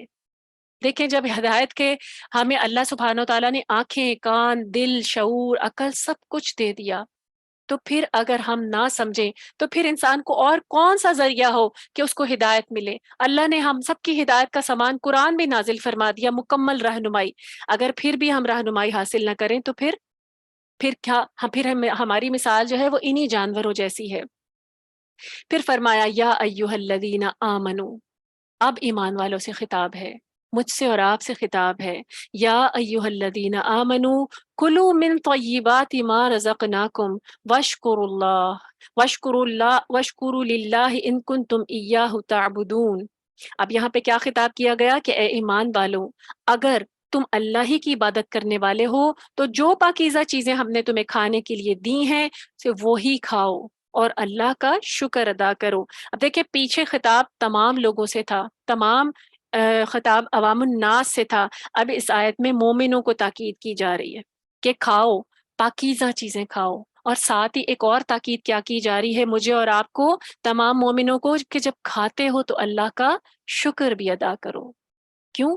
کیونکہ اس نے رزق دیا ہے، کیونکہ اس نے تمہیں کھانے کی چیزیں، طیب چیزیں دی ہیں، تو ہمارے لیے اس میں عمل کا نقطہ کیا ہے کہ ہم اپنے کھانوں کو دیکھیں کہ کیا ہم اتنی عجلت میں تو کھا کے نہیں اٹھ جاتے کہ ہمیں شکر بھی ادا کرنا نہیں یاد رہتا۔ دیکھیں نبی صلی اللہ علیہ وسلم کی حدیث کا مفہوم ہے کہ اللہ تعالیٰ کو وہ مومن بندہ بہت پسند ہے جو ایک نوالا یا ایک لقمہ کھاتا ہے، پھر اس پر اللہ کا شکر ادا کرتا ہے، پھر دوسرا لقمہ کھاتا ہے، پھر اس پر اللہ کا شکر ادا کرتا ہے۔ تو دیکھیں اللہ تعالیٰ ایسے مومن سے، ایسے بندے سے بہت راضی ہوتا ہے۔ تو ہمیں دیکھنے کی ضرورت ہے کہ کیا آج ہم جو کھانا، چھوٹا سا بھی کوئی چیز کھاتے ہیں، رزق کھاتے ہیں، تو کیا ہم اللہ کے شکر گزار ہیں؟ یعنی ہم صرف زبان سے تو نہیں کہہ دیتے، ہم دل سے بھی معترف ہیں۔ کبھی آپ کے سامنے کھانا، رزق آیا ہو تو کبھی آپ نے ایک مرتبہ اس کو غور سے دیکھ کر، شعور سے دیکھا کہ یہ پھل ہیں، یہ میرے رب نے میرے لیے، یعنی آج جو مجھ تک پہنچے ہیں تو یہ کس کس مرحلے سے پہنچے ہیں مجھ تک، میرے رب کا میں شکر کیوں نہ کروں؟ یہ جو رزق میرے تک آیا ہے، جو کھانا، جو روٹی میں کھا رہی ہوں، جو سالن میں کھا رہی ہوں، یہ کس کس مرحلوں سے، زمین نے کس مرحلے سے اگایا، کسان نے کس مرحلے سے، اللہ تعالیٰ نے اس کو کہاں سے مجھ تک پہنچایا ہے کہ میں اسے کھا سکوں۔ تو کیا ہم نے کبھی شعوری طور پر اپنے کھانے کو دیکھ کر پھر اللہ کا شکر ادا کیا؟ تو ہمارا کام ہے کہ ہم شعوری طور پر اللہ کا شکر کریں۔ پھر اللہ سبحانہ و تعالیٰ نے جیسے قرآن میں کہا ہے نا کہ جب میرا بندہ شکر کرتا ہے تو میں اسے اور دیتا ہوں۔ تو اگر آپ چاہتے ہیں کہ آپ کی نعمتوں کی، آپ کے رزق کی حفاظت ہو، تو جب بھی رزق کھائیں، نعمت استعمال کریں تو اس پر شکر جو ہے وہ لازم ہے، اللہ کا شکر کریں تاکہ آپ کی نعمتوں کی حفاظت ہو۔ پھر فرمایا انما حرم علیکم المیتہ، اب یہاں پر حرام چیزوں کی لسٹ آ رہی ہے۔ اب اللہ سبحانہ وتعالی ہمیں حرام سے آگاہ کر رہے ہیں کہ حرام کیا کیا چیزیں ہیں۔ انما حرم علیکم المیتۃ والدم ولحم الخنزیر وما اہل به لغیر اللہ۔ یہاں پہ اللہ تعالیٰ نے کیا کہا کہ اللہ نے تو صرف تم پر مردار، خون، یعنی مرا ہوا کوئی بھی جانور، مردار، خون اور خنزیر کا گوشت حرام کیا ہے، اور اس کے علاوہ ہر وہ چیز بھی جو غیر اللہ کے نام سے مشہور کر دی جائے، یعنی جس پر غیر اللہ کا نام پکارا جائے۔ پھر اس کے علاوہ اللہ سبحانہ وتعالیٰ فرماتے ہیں پھر جو شخص ایسی کسی چیز کھانے پر مجبور ہو جائے، یہاں تک کہ وہ قانون شکنی کرنے والا نہ ہو، یعنی حد سے گزرنے والا نہ ہو، اور نہ ہی ضرورت سے زیادہ کھانے والا ہو، تو اس پر کوئی گناہ نہیں، کیونکہ اللہ تعالیٰ یقیناً بڑا بخشنے والا اور نہایت رحم کرنے والا ہے۔ اب دیکھیں یہاں پہ حرام چیزوں کی لسٹ دی گئی ہے، اور اب آپ حرام دیکھیں کہ اس میں کون کون سی ہیں۔ مردار، خون، خنزیر کا گوشت، اور اس کے علاوہ ہر وہ چیز جس پر اللہ کا نام نہ لیا گیا ہو، جسے اللہ، غیر اللہ کے نام پر مشہور کر دیا جائے، یہ ہیں حرام چیزیں۔ تو دیکھیں مردار، اس سے مراد خواہ کسی بھی طریقے سے مرا ہوا جانور ہو۔ دیکھیں جیسے اگر مرغی ہے، چکن ہے، مٹن ہے، بیف ہے، یہ ساری چیزیں ہیں حلال جانوروں کی ہیں۔ اگر یہ جانور مر جاتے ہیں، یعنی یہ ذبح نہیں کیے گئے، ان پر تکبیر نہیں پڑی گئی، اللہ کا نام نہیں لیا گیا، اور یہ ویسے ہی مر گئے طبعی موت، تو پھر ان کا گوشت جو ہے وہ ہمارے لیے حرام ہے۔ طبعی موت یعنی کہیں بھی وہ جانور جو ہے وہ گر کر مر گیا، لاٹھی لگنے سے مر گیا، کرنٹ لگنے سے، کسی کا سینگ لگنے سے، کسی کی ضرب لگنے سے، کسی کی گولی لگنے سے مر گیا، اور اس سے پہلے اس کو ذبح نہیں کیا گیا تو وہ جانور بھی جو حلال تھا، جو کہ اصلاً حلال ہی ہے، لیکن کیونکہ وہ مردار ہو چکا، اس پر اللہ کا نام نہیں لیا گیا، ذبح نہیں کیا گیا، تو پھر وہ حرام ہے۔ اس کے علاوہ پھر خون کی بات کی گئی ہے، وہ خون جو ذبح کرتے ہوئے رگوں سے باہر نکل جاتا ہے، اور جو گوشت کے ساتھ لگا رہے خون، اس میں کوئی حرج نہیں ہے، یعنی جو بہتا ہوا خون ہے نا وہ حرام کر دیا اللہ سبحانہ و تعالیٰ نے۔ نیز حدیث میں یہ بھی آیا ہے کہ دو مردار جو ہیں وہ حلال ہیں۔ اب دیکھیں ہمیں اللہ سبحانہ و تعالیٰ نے کتاب میں یعنی قرآن مجید میں حرام کی ایک ڈائریکٹ ایک لسٹ دے دی ہے، اب اس میں بتا دیا حرام مردار ہے، لیکن نبی صلی اللہ علیہ وسلم کی حدیث جو ہے وہ وضاحت کرتی ہے کہ کون سا مردار حرام ہے اور کون سا حلال۔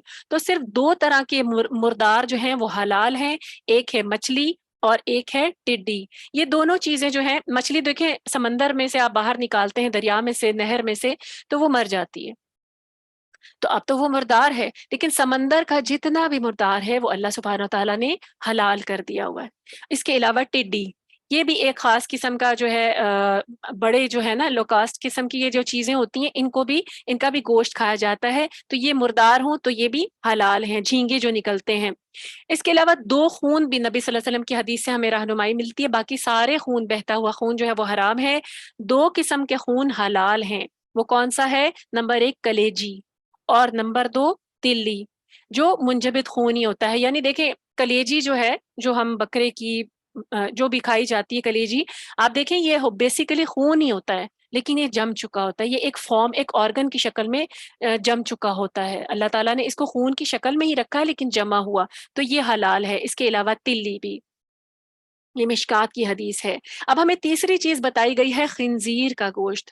تو دیکھیں خنزیر یا سور جو ہے یہ نجس عین ہے، یہ ہر حال میں نجس ہے، چاہے اس کو ذبح کر دیا جائے، چاہے اس پر اللہ کا نام لیا جائے، یہ کسی بھی صورت میں حلال نہیں ہے۔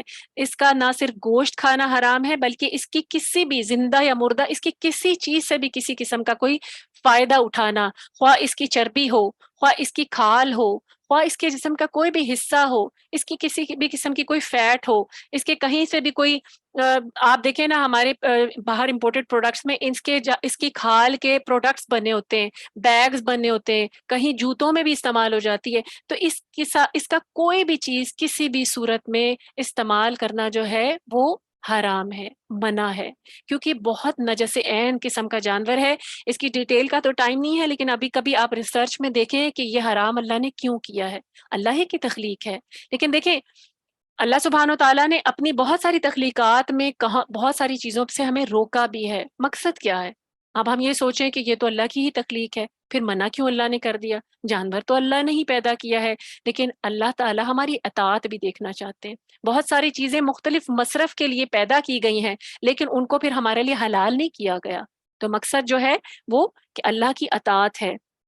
پھر اس کے علاوہ بات کی گئی چوتھی اور بہت اہم چیز ہے کہ ہر وہ چیز جو غیر اللہ کے نام سے مشہور کر دی جائے یا جس پر غیر اللہ کا نام لیا جائے، تو یہ بات جو ہے یہ بہت غور طلب ہے۔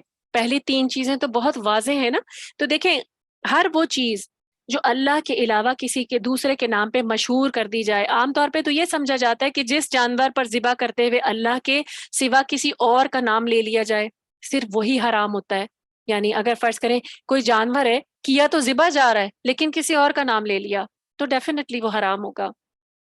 اپنے کسی پیر کا نام لے لیا جائے، اپنے کسی ولی کا نام لے لیا جائے، کسی کا بھی نام لے لیا جائے تو یہ ہوتا تو حرام ہی ہے، لیکن اس کے علاوہ خالی یہ حرام نہیں ہے، کیونکہ دیکھیں قرآن مجید کے الفاظ میں یہاں پہ جانور ذبح کرنے کا ذکر نہیں ہے، یہاں پہ کھانے کا نام لیا گیا ہے کہ ہر وہ کھانا، یعنی اس سے مراد یہ ہے کہ ہر وہ کھانا چاہے وہ کوئی جانور ہے کی صورت میں ہے، گوشت کی صورت میں ہے، روٹی کی صورت میں ہے، کسی میٹھے کی صورت میں ہے، کسی بھی ایسا کوئی بھی ایسا کھانا جو کسی بزرگ یا کسی دیوی دیوتا کا تقرب حاصل کرنے کے لیے، ان کو خوش کرنے کے لیے یا ان کے نام پر دیا جائے تو وہ جو ہے وہ حرام ہے۔ اب یہاں پہ دیکھیں یہ بات اللہ سبحانہ و تعالیٰ بتا رہے ہیں، یہ میری اور آپ کی اپنی منطق نہیں ہے، اس میں ہم میں سے کوئی، کیونکہ بعض اوقات انسان کا کانسیپٹ کلیئر نہیں ہوتا، لیکن جب اللہ کا حکم آ جائے تو اپنا کانسیپٹ کلیئر کر لیں کہ اگر فرض کریں جیسے امام جعفر کے کنڈے ہیں، کسی کے نام کے ہیں نا، تو یہ ہمارے لیے حلال نہیں ہے۔ کسی مرشد کے نام کا بکرا ذبح کر دیا جائے، کسی کے نام کی نیاز دے دی جائے، یہ ہمارے لیے حلال نہیں ہے، خواہ وہ کھانا حلال تھا۔ اب دیکھیں جیسے چوری کی مرغی حرام تھی نا، گو کہ مرغی تھی، لیکن یہاں پر اللہ سبحانہ و تعالیٰ نے ہمیں حرام کی لسٹ میں چوتھی اہم چیز جو دی ہے وہ یہ ہے کہ ایسی ہر چیز جس پہ غیر اللہ کا نام لیا جائے گا، جو غیر اللہ کو خوش کرنے کے لیے استعمال کی جائے گی، غیر اللہ کا تقرب حاصل کرنے کے لیے استعمال کی جائے گی، تو وہ جو ہے وہ حرام ہوگی۔ چاہے فرض کریں کسی ایسی جگہ پر کوئی ایسا پکوان، کوئی ایسی دیگ پکائی جا رہی ہے جو کسی اور کے نام کی ہے، تو وہ کھانا ہمارے لیے حرام ہے، خواہ وہ کھانا حلال ہے لیکن اس پر اللہ کا نام نہیں لیا گیا۔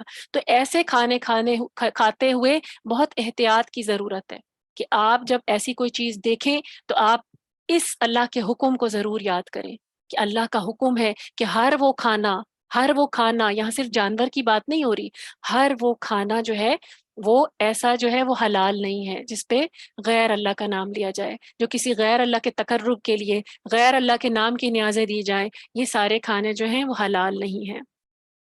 پھر اللہ سبحانہ و تعالیٰ نے یہاں پہ کیا کہا ہے کہ فَمَنِ اضْطُرَّ غَيْرَ بَاغٍ، یعنی اب اللہ تعالیٰ نے ایک ایکسیپشن دی ہے۔ یہ جو چار چیزیں ہیں نا، ان کو کھانے کی ایک ایکسیپشن ہے، اور وہ کیا ایکسیپشن ہے؟ اللہ سبحانہ تعالیٰ نے کیا کہا کہ اگر کوئی ایسا شخص کسی چیز کو کھانے پہ مجبور ہو جائے، اب وہ کنڈیشن کب ہو سکتی ہے کہ کوئی انسان کو خنزیر کا گوشت بھی کھا لے، اللہ تعالیٰ نے ایکسیپشن دے دی، خون بھی کھا لے، اور کوئی مردار بھی کھا لے، کسی غیر اللہ کے نام کا بھی کھا لے۔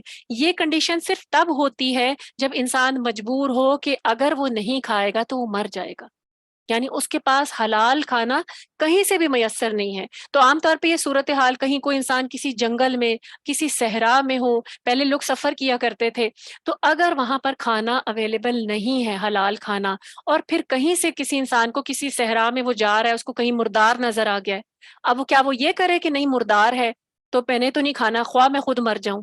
نہیں، اللہ سبحانہ و تعالیٰ نے انسانی جان کی حرمت کی قیمت ہر چیز سے زیادہ رکھی ہے، تو اللہ سبحانہ و تعالیٰ نے یہاں ایگزمپشن دی ہے کہ اگر انسان مجبور ہو جائے تو اپنی جان بچانے کے لیے ان چاروں چیزوں میں سے کھا سکتا ہے، لیکن ساتھ ہی ایک اصول دے دیا، ولا عاد غیر باغی ولا عاد، یعنی نہ تو حد سے گزرنے والا ہو، یعنی ایسا نہ ہو کہ ملے تو پھر کہے کہ بس اب میں کھاتا چلا جاؤں، کھاتا چلا جاؤں، کھاتا چلا جاؤں، یا پھر سرکشی، قانون شکنی، یعنی اس کے دل میں اس کے لیے اس حرام کے لیے کراہت کا جو عنصر ہے نا وہ لازمی موجود رہے کھاتے ہوئے بھی، اور وہ صرف اپنی جان بچانے کے لیے جس قدر کھانا، تھوڑا سا کھانا اتنا کھائے کہ اس کی جان بچ جائے، یہ نہ ہو کہ پیٹ بھر کے کھاتا چلا جائے، یہ نہ ہو کہ وہ کہے کہ اب میں نے کھانا ہے تو اب میں اسے بھون بھی لوں، اب میں اس پہ نمک مرچ بھی لگا لوں، اب میں اس کو بڑا سا خوش ذائقہ بھی بنا لوں۔ نہیں، اللہ سبحانہ و تعالیٰ نے یہاں حکم دیا ہے کہ وہ قانون شکنی کرنے والا نہ ہو، اس کے دل میں اس حرام کے لیے رغبت نہ ہو،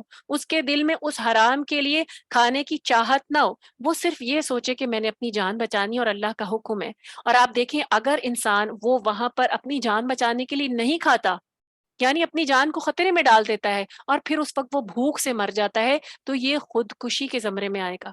اللہ نے دیکھیں کتنی بڑی انسان کو رعایت دی ہے کہ اپنی جان بچانا سب سے پہلے ہے۔ تو اگر کہیں ایسے کوئی، لیکن اس میں دیکھیں اللہ تعالیٰ جو ہے نا ہم سب کا نگران ہے۔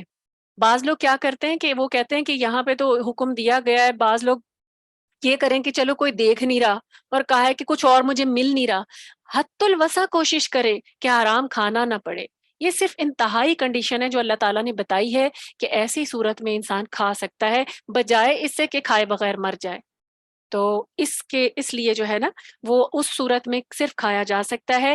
اور اللہ تعالیٰ نے کیا کہا ساتھ ہی، ان اللہ غفور الرحیم، اللہ تعالیٰ معاف کرنے والا ہے، رحمت کرنے والا ہے ایسے لوگوں پر جو جان بوجھ کر اس وقت وہ نہیں کھا رہے ہوتے، ان کو پتا ہوتا ہے صرف جان بچانی ہے، تھوڑا سا کھا لیا کہ چلے میرا گزارا چل جائے، میں کسی حلال کھانے تک پہنچ جاؤں، میں کسی ایسی جگہ تک پہنچ جاؤں جہاں پہ مجھے حلال کھانا مل جائے۔ اب اسی طریقے سے دیکھیں یہاں پر ہمیں بتا دیا گیا ہے، پھر آگے اللہ سبحانہ و تعالیٰ نے فرمایا، ان الذین یکتمون ما انزل اللہ من الکتاب ویشترون به ثمنا قلیلا اولئک ما یأکلون فی بطونہم الا النار۔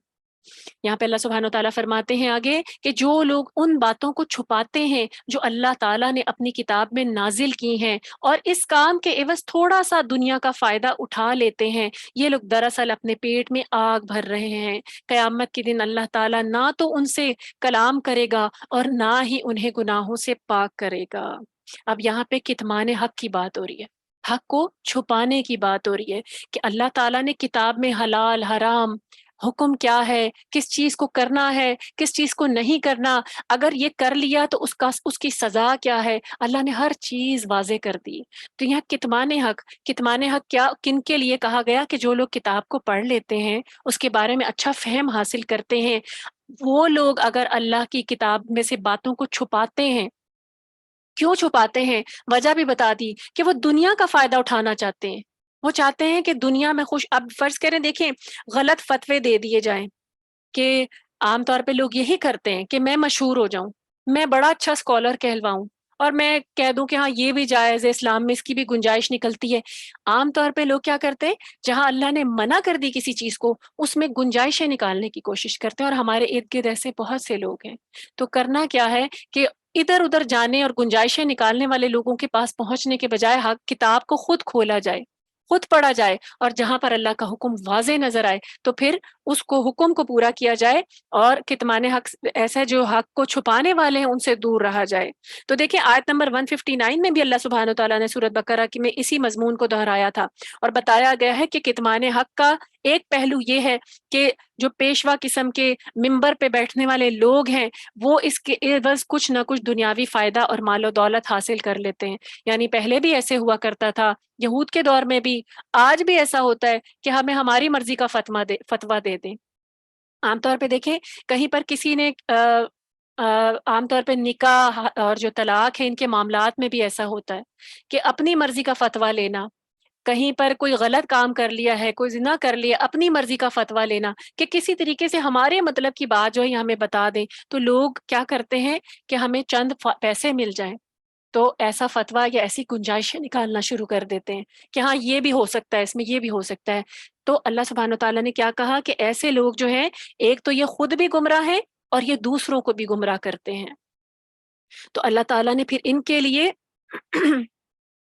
سزا بھی جو ہے وہ شدید رکھی ہے۔ کتنی شدید سزا ہے کہ اللہ سبحانہ تعالیٰ نے کیا کہا کہ یہ وہ لوگ ہیں جو اپنے پیٹ میں آگ کھا رہے ہیں، یعنی انہوں نے جو فائدہ لیا ہے نا، یہ جو چند ٹکے، چند پیسے، چند ہزار، چند لاکھ لے لیے اس غلط فتوے اور اس گنجائش نکالنے کے لیے، تو یہ جو رقم ہے، یہ جو پیسہ ہے، یہ جو رزق ہے، یہ ان کے پیٹ میں آگ ہے، انہیں اس کا شعور ہی نہیں ہے، اور اللہ سبحانہ تعالیٰ قیامت کے دن ان سے کلام بھی نہیں کرے گا، یعنی اللہ تعالیٰ ان سے بات بھی نہیں کرے گا۔ آپ دیکھیں اللہ کے ناراض ہونے کی کتنی بڑی ایک یہاں پہ قسم ہمیں مل رہی، کتنی بڑی جو ہے علامت ہے کہ ایسے لوگوں سے اللہ تعالیٰ اتنے ناراض ہوں گے کہ روز قیامت ان سے کلام بھی نہیں کریں گے۔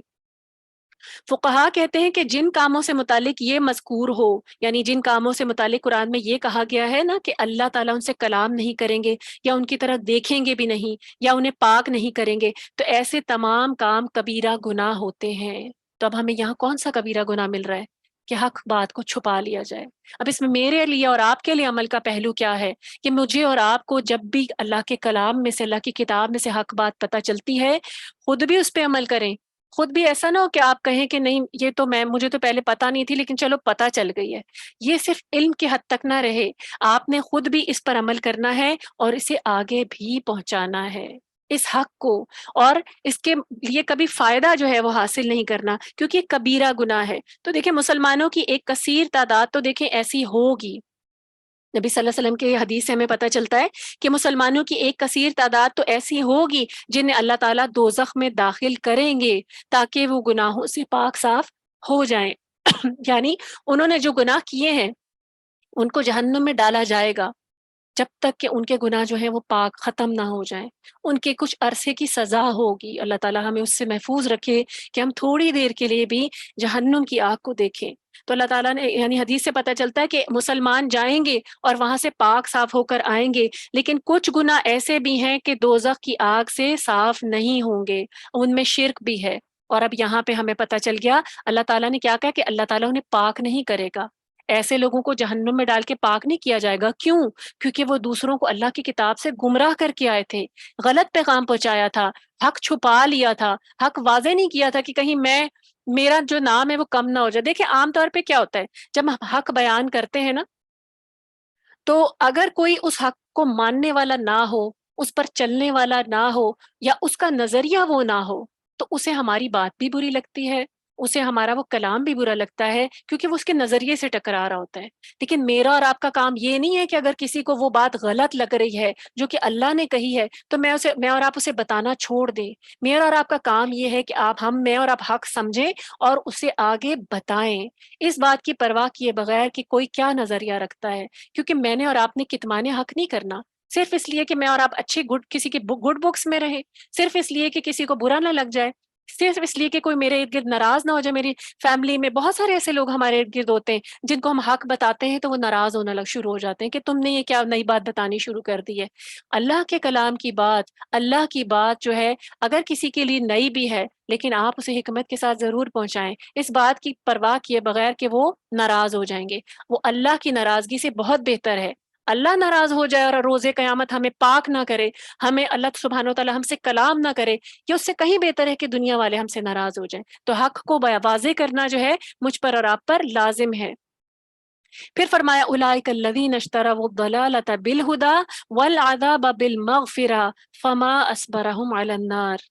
اللہ سبحانہ وتعالیٰ فرماتے ہیں کہ یعنی اللہ کی آیات کو چھپا کر، لوگوں کو گمراہ کر کے، غلط تفسیریں کر کے، غلط تعویلات کے ذریعے لوگوں سے نذرانے وصول کرنے والے علماء اور پیشوا حضرات جنہیں خوب معلوم ہے کہ ہونا کیا ہے. اللہ سبحانہ وتعالیٰ نے کیا کہا کہ ایسے لوگوں نے کیا کیا ہے، یہی لوگ ہیں جنہوں نے ہدایت کے بدلے گمراہی اور مغفرت کے بدلے عذاب جو ہے وہ مول لے لیا ہے. اور یہ کیسے لوگ ہیں کہ ان کا آگ پر کتنا بڑا صبر ہے، یعنی یہ حق کو جانتے ہیں، انہیں پتہ ہے یہ حق چھپا رہے ہیں اور انہیں پتہ ہے کہ اس کی سزا کیا ہو سکتی ہے. تو اللہ سبحانہ و تعالیٰ کہہ رہے ہیں کہ یہ کتنا صبر کرنے والے ہیں، کہ سوچ رہے ہیں کہ ان کو پتہ ہے کہ یہ آگ میں چلے جائیں گے، تو کیا یہ اتنا صبر کرنے والے ہیں کہ آگ کو برداشت کرنے کے لیے بھی تیار ہیں. اور انہوں نے ہدایت ہی بیچ ڈالی گمراہی کے بدلے میں، اور انہوں نے صرف دنیا کا سودا کر لیا آخرت کے بدلے میں، تو کتنا بڑا خسارہ ہے. تو اللہ سبحانہ و تعالیٰ نے کیا کہا کہ ان کی یہ جسارت تو بہت حیران کن ہے. دیکھیں آج میں اور آپ، ہمیں پتہ ہے دنیا کی آگ بھی کہیں جل رہی ہو نا تو میں اور آپ کبھی بھی اپنی جان بوجھ کر اس میں کودنا گوارا نہیں کریں گے. تو یہ کیسے علماء ہیں، کیسے پیشوا ہیں، کیسے حق کو جاننے والے ہیں. اللہ سبحانہ و تعالیٰ کہہ رہے ہیں کہ جو جان بوجھ کر آگ کا سودا کر رہے ہیں، کیسا صبر ہے ان کا. پھر آگے فرمایا ذالک بأن اللہ نزل الکتاب بالحق وان الذین اختلفوا فی الکتاب لفی شقاق بعید. فرمایا یہ سب کچھ اس لیے ہوا کہ اللہ تعالیٰ نے تو کتاب حق کے مطابق نازل کی تھی، مگر جن لوگوں نے اس کتاب میں اختلاف کیا وہ بدبختی میں دور چلے گئے ہیں، بہت دور نکل گئے ہیں. اب یہاں پہ کیا بات ہو رہی ہے؟ دیکھیں اللہ تعالیٰ فرما رہے ہیں کہ کتاب اللہ نے حق کے ساتھ نازل فرما دی. حق کیا ہے، باطل کیا ہے، کرنا کیا ہے، رکنا کس چیز سے ہے، اطاعت کہاں پر ہے، مباح کیا ہے، حرام کیا ہے، حلال کیا ہے، مکروہ کیا ہے، اللہ تعالیٰ نے سب کچھ اس کتاب میں بتا دیا. تو اللہ تعالیٰ کیا کہہ رہے ہیں کہ لوگوں نے پھر بھی اس کتاب میں اختلاف کیا.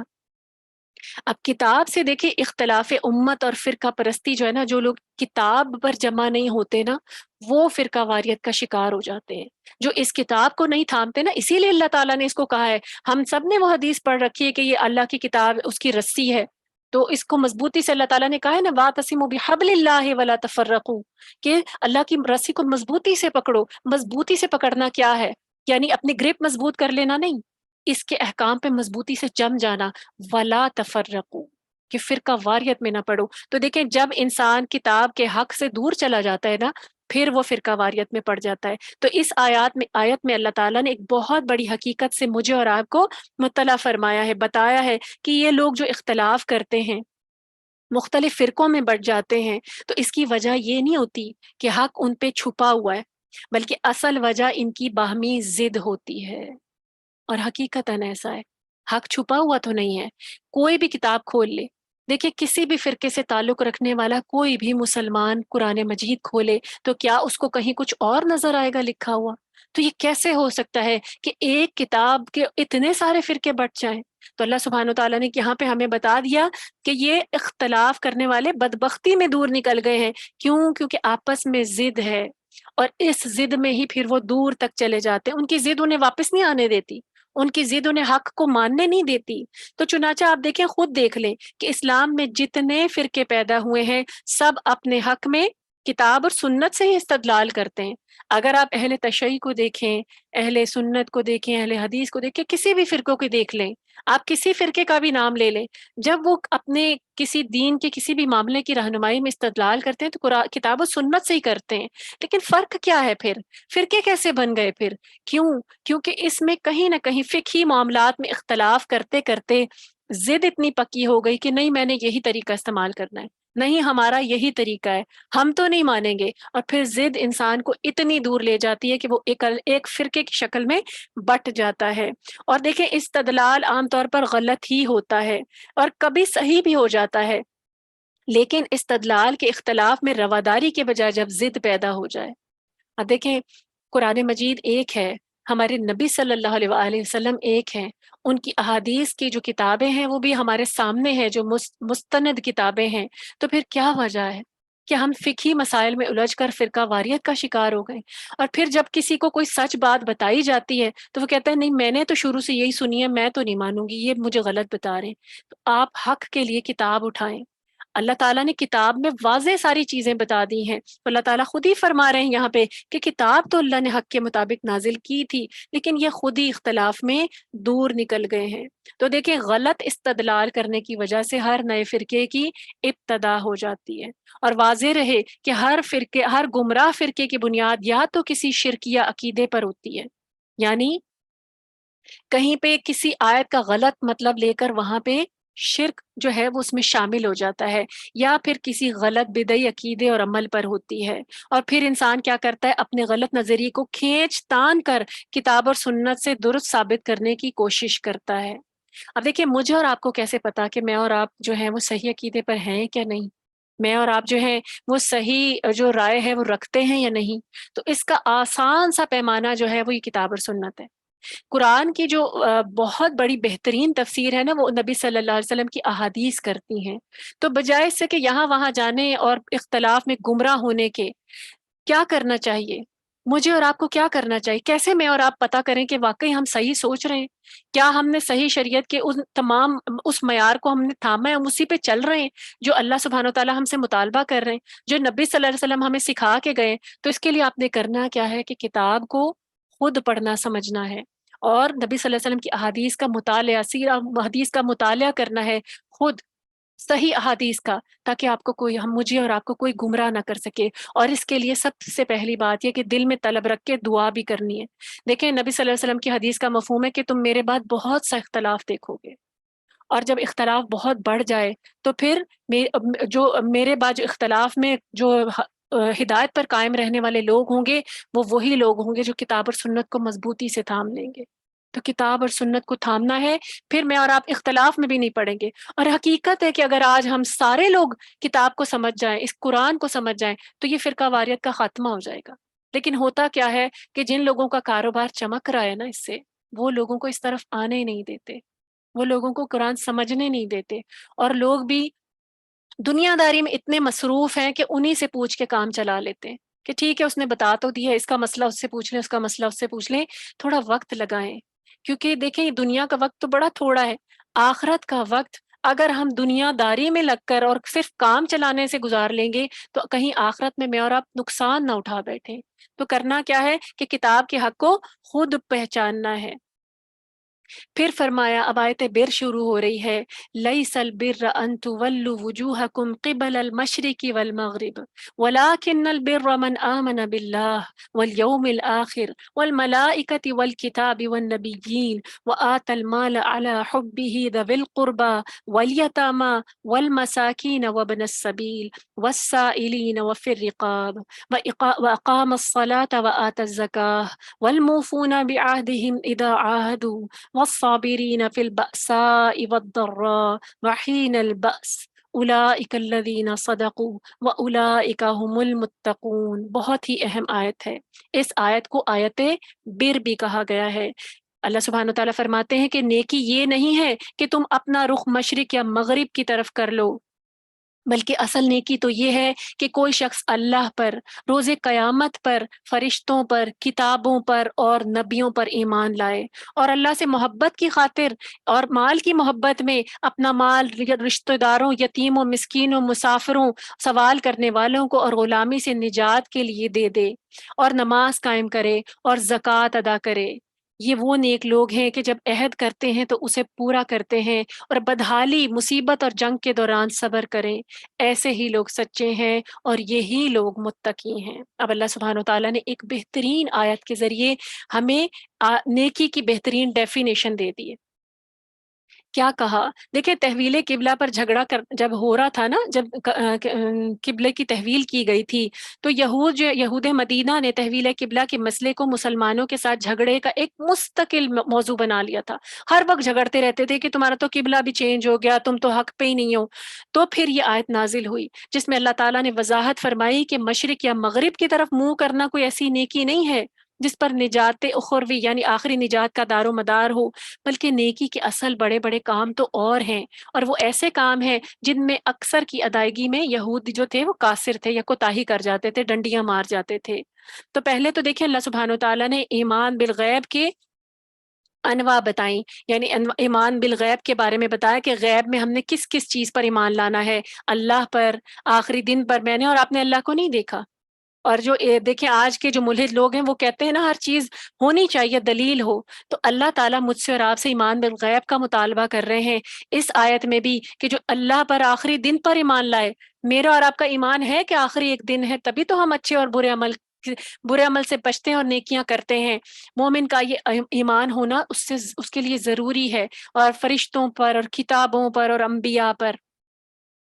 پھر دیکھیں اللہ سبحانہ و تعالیٰ نے یہاں پر ہمارے بہت سارے عقائد جو ہیں وہ درست کیے ہیں، اور آخرت کے عقائد کے بارے میں ہمارے معتقد جو اعتقاد جو ہیں ان کو درست کیا ہے کہ اصل کام تو یہ ہے کہ تم اللہ پر ایمان لے آؤ بن دیکھے۔ اصل کام تو یہ ہے کہ تم آخرت کو مانو، جب مانو گے تو عمل کرو گے۔ اصل نیکی تو یہ ہے کہ تم فرشتوں کو مانو اور ان کو اللہ کی بیٹیاں سمجھنا چھوڑ دو، اللہ کی مخلوق ہیں۔ اللہ کی کتابوں کو مانو، کتابوں کو مانو گے تو ان کے احکامات پر عمل کرو گے۔ اللہ کے نبیوں کو مانو، نبیوں کو مانو گے تو ان کی پیروی کرو گے۔ تو یہاں پر اللہ تعالیٰ نے پھر آیت بر میں ایک مکمل جو ہے نا وہ ہمیں ایک مکمل لائحہ عمل، ایک کوڈ آف لائف دے دیا ہے۔ حضرت مجاہد فرماتے ہیں کہ بھلائی یہ ہے کہ انسان کے اندر اللہ کی اطاعت کا جو مادہ ہے نا اس کے دل میں پیدا ہو جائے، فرائض پابندی کے ساتھ ہوں، تمام بھلائیوں پر عمل کرنے والا ہو۔ اور حق تو یہ ہے کہ جس نے اس آیت پر عمل کر لیا اس نے کامل اسلام پا لیا اور دل کھول کر بھلائی سمیٹ لی، اس کا ذات باری پر ایمان ہے، یہ وہ جانتا ہے کہ معبود برحق وہی ہے، فرشتوں کے وجود کو اور اس بات کو کہ اللہ کا پیغام اللہ کے مخصوص بندے ہی وہ لے کر فرشتے جو ہیں مخصوص بندوں پر لاتے ہیں۔ وہ یہ مانتا ہے کہ تمام آسمانی جو کتابیں ہیں وہ برحق ہیں، اور سب سے آخری کتاب قرآن مجید ہے جو کہ تمام اگلی کتابوں کو سچا کہنے والی، ان کی تصدیق کرنے والی ہے، تمام بھلائیوں کی جامع اور دین و دنیا کی سعادت پر مشتمل ہے، اور وہ مانتا ہے۔ اسی طرح اول آخر تمام انبیاء پر بھی اس کا ایمان ہے، اللہ کے راستے میں مال بھی خرچ کرتا ہے۔ دیکھیں کتنا واضح ہمیں، اگر آپ اس آیت میں دیکھیں نا، ایک ایک نیکی کے اللہ تعالیٰ نے ہمیں ڈیفائن کر دیا ہے، نیکی کا کیا ہے، نیکی وہ بتا دیا ہے۔ اور پھر یہاں پہ کہا گیا ہے یہ سارے غیب، ایمان بالغیب کے بعد وَآتَ الْمَالَ عَلَى حُبِّهِ، یعنی وہ اللہ کی محبت میں جو ہے وہ دیتا ہے مال، کس کو؟ ذوی القربى والیتامى والمساکین وابن السبیل والسائلین وفی الرقاب۔ اب دیکھیں اللہ کی محبت میں مال دینا جو ہے نا وہ انسان کے لیے آسان ہوتا ہے، ورنہ دیکھیں مال کی محبت کتنی ہے، انسان سمیٹ سمیٹ کر رکھتا ہے۔ اب اس آیت میں حب ہی، یہ جو ہائے ضمیر ہے نا، اس کے علماء نے دو معنی لیے ہیں، لیکن دونوں معنی ایک ہی طرف پلٹتے ہیں۔ یعنی آت المال علی حب ہی اس کی محبت میں، کس کی محبت میں؟ ایک کہا گیا کہ اللہ کی محبت میں، یعنی اس کا جو مین مفہوم ہے، اور ایک کہا کہ مال کی محبت میں، گرفتار ہونے کے باوجود اللہ کے لیے مال دیتے ہیں۔ تو دیکھیں جب انسان کے دل میں شدید اللہ کی محبت ہوتی ہے تب ہی مال جو ہے، انسان جو ہے اپنی کنجوسی اور اپنے بخل سے باہر آتا ہے، اپنی خود غرضی سے باہر آتا ہے، اور پھر اللہ تعالیٰ نے بتا دیا کہ مال کہاں دینا ہے۔ ذوی القربہ، دیکھیں ذوی القربہ انہیں کہتے ہیں جو ہمارے رشتے دار ہوں۔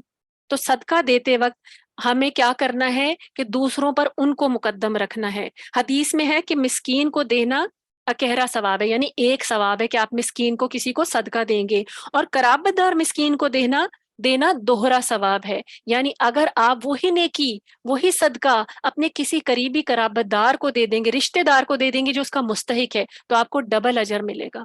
عام طور پہ ہم کیا کرتے ہیں کہ باہر باہر ادھر ادھر چیریٹیز کرتے پھرتے ہیں, ہمارے ارد گرد ہمارے رشتہ داروں میں ایسے بہت سے محروم ہمارے قرابت دار ایسے لوگ ہوتے ہیں جو ضرورت مند ہوتے ہیں. تو آپ نے کرنا کیا, اللہ تعالیٰ مجھے اور آپ کو اس آیت میں کیا کہہ رہے ہیں کہ ہم اپنے قریبی لوگوں کو دیکھیں کہ آیا ان میں تو کوئی ضرورت مند نہیں ہے, تو اللہ کی محبت میں مال ان کو دیں اور یہاں سے دوہری نیکی کمائی جائے گی. ایک تو ثواب ہوگا صدقے کا اور دوسرا ہوگا صلہ رحمی کا. تو ہماری بخشش اور خیرات کے زیادہ مستحق وہ ہیں. انگلش میں بھی دیکھیں ایک ہے نا, چیریٹی بگنز ایٹ ہوم, یعنی آپ اپنے پہلوں سے اپنے قریبی لوگوں سے جو ہے نا وہ نیکی شروع کریں. تو جب بھی نیکی کرنی ہے, صدقہ کرنا ہے, تو اپنے قریبی لوگوں سے شروع کریں. عام طور پہ ہم صدقے کا مفہوم لیتے ہیں کہ کسی غریب کو دے دیا جائے, کوئی باہر جا رہا ہے فقیر بس اسی کو صدقہ ہے. نہیں, آپ نے اپنے کسی قریبی رشتہ دار ضرورت مند کو دیا ہے تو وہ بھی صدقہ ہے. اور قرآن مجید میں کئی جگہ ان کے ساتھ حسن سلوک کرنے کا حکم ہے. اب یہاں پہ یتیموں کی بھی بات کی گئی ہے. یتیم سے مراد وہ چھوٹے بچے ہیں جن کے والد مر گئے ہوں اور ان کے کمانے والا کوئی نہ ہو, نہ وہ خود اپنی روزی روٹی حاصل کرنے کی قوت اور طاقت رکھتے ہوں. اور حدیث میں ہے کہ جب انسان بلوغت کو بچے پہنچ جاتے ہیں نا, پھر یتیمی نہیں رہتی. یعنی بچہ یا بچی جب تک بلوغت تک نہیں پہنچتے وہ یتیموں کی کیٹیگری میں آتے ہیں جن کے والد فوت ہو جاتے ہیں, اور جب وہ بڑے ہو جاتے ہیں, بلوغت کی عمر میں آ جاتے ہیں, پھر وہ یتیم میں کاؤنٹ نہیں ہوتے. اسی طرح مساکین کے بارے میں ہے کہ وہ مساکین وہ لوگ ہوتے ہیں جن کے پاس اتنا ہو جو ان کے کھانے پینے پہننے اوڑھنے رہنے سہنے کو کافی ہو سکے, تو ان کے ساتھ بھی ایسا سلوک کیا جائے جس سے ان کی حاجت پوری ہو اور فکر و فاقہ اور قلت اور ذلت کی حالت سے بچ سکیں. یعنی ان کے پاس ہو تو صحیح لیکن بہت تھوڑا. مسکین سے مراد یہ نہیں کہ کوئی بالکل ہی گیا گزرا ہو. مسکین میں وہ لوگ بھی آتے ہیں جن کے پاس ہوتا تو ہے مال, لیکن ان کے پاس اپنی ضرورتیں پوری کرنے کے لیے مکمل مال نہیں ہوتا. کھا پی تو لیتے ہیں لیکن کوئی ضرورتیں ہیں وہ ان کی رہ جاتی ہیں. صحیحین میں حضرت ابو ہریرہ رضی اللہ تعالیٰ عنہ سے مروی ہے کہ نبی صلی اللہ علیہ وآلہ وسلم فرماتے ہیں, مسکین صرف وہی لوگ نہیں ہیں جو مانگتے پھرتے ہوں اور ایک ایک دو دو کھجور یا ایک ایک دو دو لقمے روٹی کے لے جاتے ہوں, بلکہ مسکین وہ بھی ہیں جن کے پاس اتنا نہ ہو کہ ان کے سب کام نکل جائیں, یا اور نہ وہ اپنی ایسی حالت بنائیں جس سے لوگوں کو علم ہو جائے اور انہیں کوئی کچھ دے. یعنی دیکھیں ہمارے ارد گرد ایسے بھی لوگ ہوتے ہیں جو دستے سوال نہیں پھیلاتے, ان کے پاس اپنی ضرورتیں پوری کرنے کا سامان نہیں ہوتا. ہمارے رشتہ داروں میں بھی ایسے لوگ ہو سکتے ہیں, ہمارے جاننے والوں میں بھی ایسے لوگ ہو سکتے ہیں, تو وہ عزت نفس کی وجہ سے اپنا ہاتھ نہیں پھیلاتے, اور ہمارے علم میں ہوتا ہے کہ ان کی ضروریات پوری نہیں ہوتی. تو اللہ کی محبت میں مال وہاں بھی دیا جائے, وہ بھی افضل صدقے میں ہے. اللہ سبحانہ و تعالیٰ نے اس آیت میں ہماری رہنمائی کی ہے. اب یہاں پہ وابن السبیل مسافر کی بھی بات ہو رہی ہے. وابن السبیل مسافر کو کہتے ہیں, یا اس سے مراد وہ مسافر ہیں جن کے پاس سفر خرچ نہ رہا ہو, تو انہیں اتنا دے دیا جائے جس سے با اطمینان یہ اپنے وطن کو پہنچ جائیں. یعنی دیکھیں, فرض کریں ایک مالدار آدمی ہے, وہ سفر پہ نکلا ہے, اس کی رقم گم ہو گئی, کسی نے چوری کر لی, کوئی اس کی جیب کٹ گئی, اب وہ جو ہے وہ اس کیٹیگری میں آ جائے گا. ہے تو وہ مسافر نا, اب وہ ضرورت مند ہے, تو اب جو ہے اس کے ساتھ صدقہ کیا جائے, اس کو زکوٰۃ دی جائے, وہ اس کو لگ جائے گی, کیونکہ ابھی وہ اس کنڈیشن میں ہے یہاں تک کہ وہ اپنے گھر پہنچ جائے, یہاں تک کہ وہ امن اپنے گھر پہنچ جائے اور دوبارہ جو ہے وہ خود کفیل ہو جائے. تو ایسے لوگوں کو بھی صدقہ دیا جائے, تو وہ بھی جو ہے اللہ سبحانہ تعالیٰ نے ہماری وہاں رہنمائی کی ہے. اسی طرح وہ شخص بھی جو اطاعت الہی میں سفر کر رہا ہو, یعنی اس نے اللہ کی خاطر کہیں نکلنا ہے سفر میں, اس کے پاس زیادہ راہ نہیں ہے, تو ایسے لوگوں کو آنے جانے کا خرچ دے دینا, یہ بھی اسی حکم میں آتا ہے. حضرت عبداللہ بن عباس مہمان کو بھی ابن السبیل میں داخل کرتے ہیں. اسی طرح بزرگ سلف بھی, یعنی اگر آپ کے پاس کوئی مہمان آیا ہے اللہ کی خاطر, تو اگر اس کو زیادہ راہ دے دیا جائے, اس کو جانے کا کرایہ دے دیا جائے واپس, اس کے پاس نہیں ہے, تو پھر یہ بھی اسی زمرے میں آتا ہے. اس کے علاوہ سائلین وہ لوگ ہیں جو اپنی حاجت ظاہر کر کے لوگوں سے مانگتے ہیں, یعنی یہ وہ لوگ ہیں. عام طور پہ تو دیکھیں گداگری بہت ایک پروفیشن بن گیا ہے نا, اس کے علاوہ بھی بعض ایسے لوگ ہوتے ہیں جو مانگنا نہیں چاہتے, لیکن ان کی ضروریات انہیں ہاتھ پھیلانے پر مجبور کر دیتی ہیں۔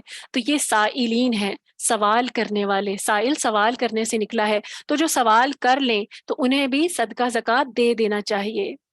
نبی صلی اللہ علیہ وسلم فرماتے ہیں کہ سائل کا حق ہے، اگرچہ وہ گھوڑے پر سوار ہو کر آئے تو پھر یعنی کہ اگر فرض کریں اس نے آپ سے مانگا ہے کوئی چیز، تو آپ یہ نہیں دیکھیں گے اچھا اس کے پاس تو گھوڑا ہے، یعنی یہ حدیث سے ہمیں کیا پتہ چل رہی ہے کہ اس کے پاس تو بڑا اسباب ہے۔ اگر وہ سوال کر رہا ہے تو پھر ہمارا فرض ہے کہ اس کو ہم دے دیں، اور اگر اللہ کے نام کا سوال کر کے کوئی مانگتا ہے تو اس کو واپس نہیں لوٹانا چاہیے۔ تو یہاں پہ ہمیں جو ہے وہ اس کی مزید رہنمائی دی گئی ہے۔ یہاں پہ وفر رقاب سے مراد ہے غلاموں کو آزاد کرانا، خواہ یہ وہ غلام ہو جنہیں ان کے مالکوں نے مقررہ قیمت پر ادائیگی کا لکھ دیا ہو، یعنی کہ اگر تم ہمیں اتنی رقم لا دو تو ہم تمہیں آزاد کر دیں گے۔ گردنوں کو چھڑانا، وفر رقاب۔ دیکھیں آج کی صورت میں ہمارے پاس ایسا ہم کہیں صدقہ زکوٰۃ نہیں دے سکتے نا، کیونکہ غلام تو کہیں ہے ہی نہیں کہ جن کو آزاد کرایا جائے۔ تو آج اس کا معنی جو ہے علماء یہ لیتے ہیں کہ کہیں آپ کو پتہ ہے کہ کسی کی گردن قرض میں جکڑی ہوئی ہے اور وہ اس کو ادا کرنے کی کسی بھی صورت جو ہے وہ سکت نہیں پا رہا اور بہت مشکل میں ہے، قرض خواہ جو ہے وہ اس سے بار بار مطالبہ کر رہا ہے، تو اگر آپ اس کا قرض ادا کر دیں تو یہ بھی گردن چھڑانے میں آتا ہے، اس کا بھی بہت اجر و ثواب ہے۔ تو یہاں پر اس کی بات کی گئی ہے۔ پھر اس کے بعد پھر آگے اس میں بات کی گئی ہے اس آیت میں اقام الصلاۃ و آت الزکاۃ، یعنی جو نماز قائم کریں اور زکوٰۃ دیں۔ اب اس میں زکوٰۃ کا ہم نے دیکھا کہ زکوٰۃ کے اللہ سبحانہ وتعالیٰ ہمیں قرآن مجید میں مصارف بھی آتے ہیں، مصارف بتا دیے گئے ہیں۔ نماز قائم کرنے کی بات ہو رہی ہے، اور نماز قائم کرنا سے مراد نماز پڑھ لینا نہیں ہے، نماز کو مکمل آداب اور شرائط کے ساتھ، اس کے مقررہ وقت پر، اس کی جو وضو اور طہارت کا انتظام کیا گیا ہو، نبی صلی اللہ علیہ وسلم کے بتائے ہوئے طریقے پر ہو، تو وہ جو ہے وہ اصل میں نماز قائم کرنا ہے، جس میں خشوع بھی ہو، خضوع بھی ہو۔ تو کوشش کریں کہ اپنی نمازوں کو قائم کریں، صرف پڑھیں نہیں عادتاً، ہمارا کیا کام ہے کہ ہم نمازوں کو قائم کریں۔ اور یہاں پہ بات ہو رہی ہے وَالْمُوفُونَ بِعَهْدِهِمْ إِذَا عَاهَدُوا، کہ یہ وہ لوگ ہیں جو عہد کرنے والے ہیں۔ اصل نیکی کیا ہے کہ عہد کو پورا کیا جائے۔ اب دیکھیں ایفائے عہد کی بات ہے، پھر آگے ساتھ کیا ہے وَالصَّابِرِينَ فِي الْبَأْسَاءِ وَالضَّرَّاءِ وَحِينَ الْبَأْسِ أُولَٰئِكَ الَّذِينَ صَدَقُوا۔ اب دیکھیں پہلے ایفائے عہد کی بات کی گئی ہے، پھر صبر کی بات کی گئی ہے۔ تو دیکھیں اللہ تعالیٰ نے سیرت اور کردار سے متعلق صرف دو باتوں کا ذکر کیا ہے، یہ سیرت اور کردار میں آتی ہیں نا، وعدہ پورا کرنا، اپنی کمٹمنٹ کو پورا کرنا، اور پھر صبر کرنا، ایک ایفائے عہد اور دوسرا صبر۔ تو دیکھیں عہد، کمٹمنٹ، وعدہ، خواہ ایک شخص کا دوسرے سے ہو، ایک قوم کا دوسرے سے ہو، یعنی دوسری قوم سے ہو، یا ہماری اللہ تعالیٰ سے کوئی کمٹمنٹ ہو، نیز خواہ یہ عبادت سے تعلق رکھتا ہو، معاملات سے تعلق رکھتا ہو، اس عہد کا پورا کرنا ہر حال میں لازم ہے۔ اللہ سبحانہ و تعالیٰ نے قرآن مجید میں وعدہ پورا کرنے والوں کی، عہد پورا کرنے والوں کی، کمٹمنٹ پورا کرنے والوں کی تعریف بھی کی اور اس پہ تاکید کی ہے، اور نہ کرنے پہ سرزنش کی ہے، اس کا سوال کیا جائے گا۔ کیونکہ دیکھیں آج تو ہم اپنے وعدوں کو بہت لائٹ لے لیتے ہیں نا، ایسے ہی کسی سے وعدہ کر لیا، کوئی کمٹمنٹ کر لی، دل کیا تو پورا کر لیا، آسانی ہوئی تو پوری کر لی، نہیں آسانی ہوئی تو نہیں پورا کیا، چھوڑ دیا کہ ٹھیک ہے ارادہ تو کیا تھا۔ ہم ارادے تو بہت باندھ لیتے ہیں، وعدے تو بہت کر لیتے ہیں، لیکن اللہ سبحانہ و تعالیٰ نے یہاں پہ ایفائے عہد کی ہمیں تاکید کی ہے، یہ نیکی ہے کہ آپ نے کسی کے ساتھ کوئی کمٹمنٹ کی ہے۔ اب دیکھیں عہد پورا کرنے کی تاکید کیوں کی جا رہی ہے اتنی زیادہ؟ کیونکہ اس سے معاشرے میں جب عہد پورے نہیں کیے جاتے نا تو بگاڑ ہوتا ہے، انتشار پھیلتا ہے، بے سکونی پھیلتی ہے، کسی کا ایک کسی کے ساتھ، مومن اگر بندہ جو ہے اللہ سے اپنا عہد پورا نہیں کرتا تو کیا ہوتا ہے؟ معاملات اس کے خراب ہو جاتے ہیں، اس کی عبادات جو ہیں وہ بگڑ جاتی ہیں، اور کیا وہ شرک کی طرف نکل جاتا ہے، گمراہ ہو جاتا ہے۔ اور بندوں کے بندوں سے عہد جب پورے نہیں ہوتے تو کیا ہوتا ہے؟ آپس میں فساد شروع ہو جاتے ہیں۔ اب آپ دیکھیں شادی کو لے لیجئے، یہ بھی ایک عہد ہے نا، ایک کمٹمنٹ ہے کہ انسان مرد اور عورت جو ہیں وہ اللہ تعالیٰ کو گواہ بنا کر ایک کمٹمنٹ کرتے ہیں۔ تو اگر اس عہد میں کہیں ڈنڈی ماری جاتی ہے تو دیکھیں پورے گھر میں جو ہے ایک بے سکونی پھیل جاتی ہے، اور اس گھر سے ہوتے ہوتے وہ پورے خاندان میں منتقل ہو جاتی ہے۔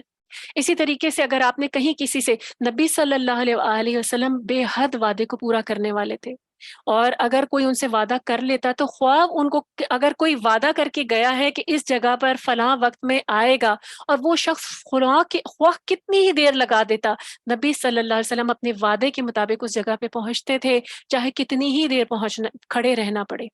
تو دیکھیں ایفائے عہد کا اللہ تعالیٰ نے خاص طور پہ جو ہے وہ ذکر کیا ہے۔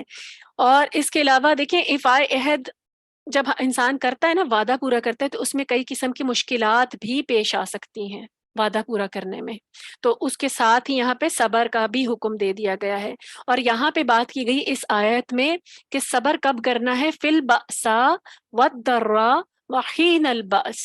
یہاں پہ دیکھیں فی البأساء، بأساء سے کیا مراد ہے، یعنی تنگی، ترشی، فقر، فاقہ، غربت، کمزوری، یعنی انسان کے پاس فقر فاقہ کی نوبت آ جائے۔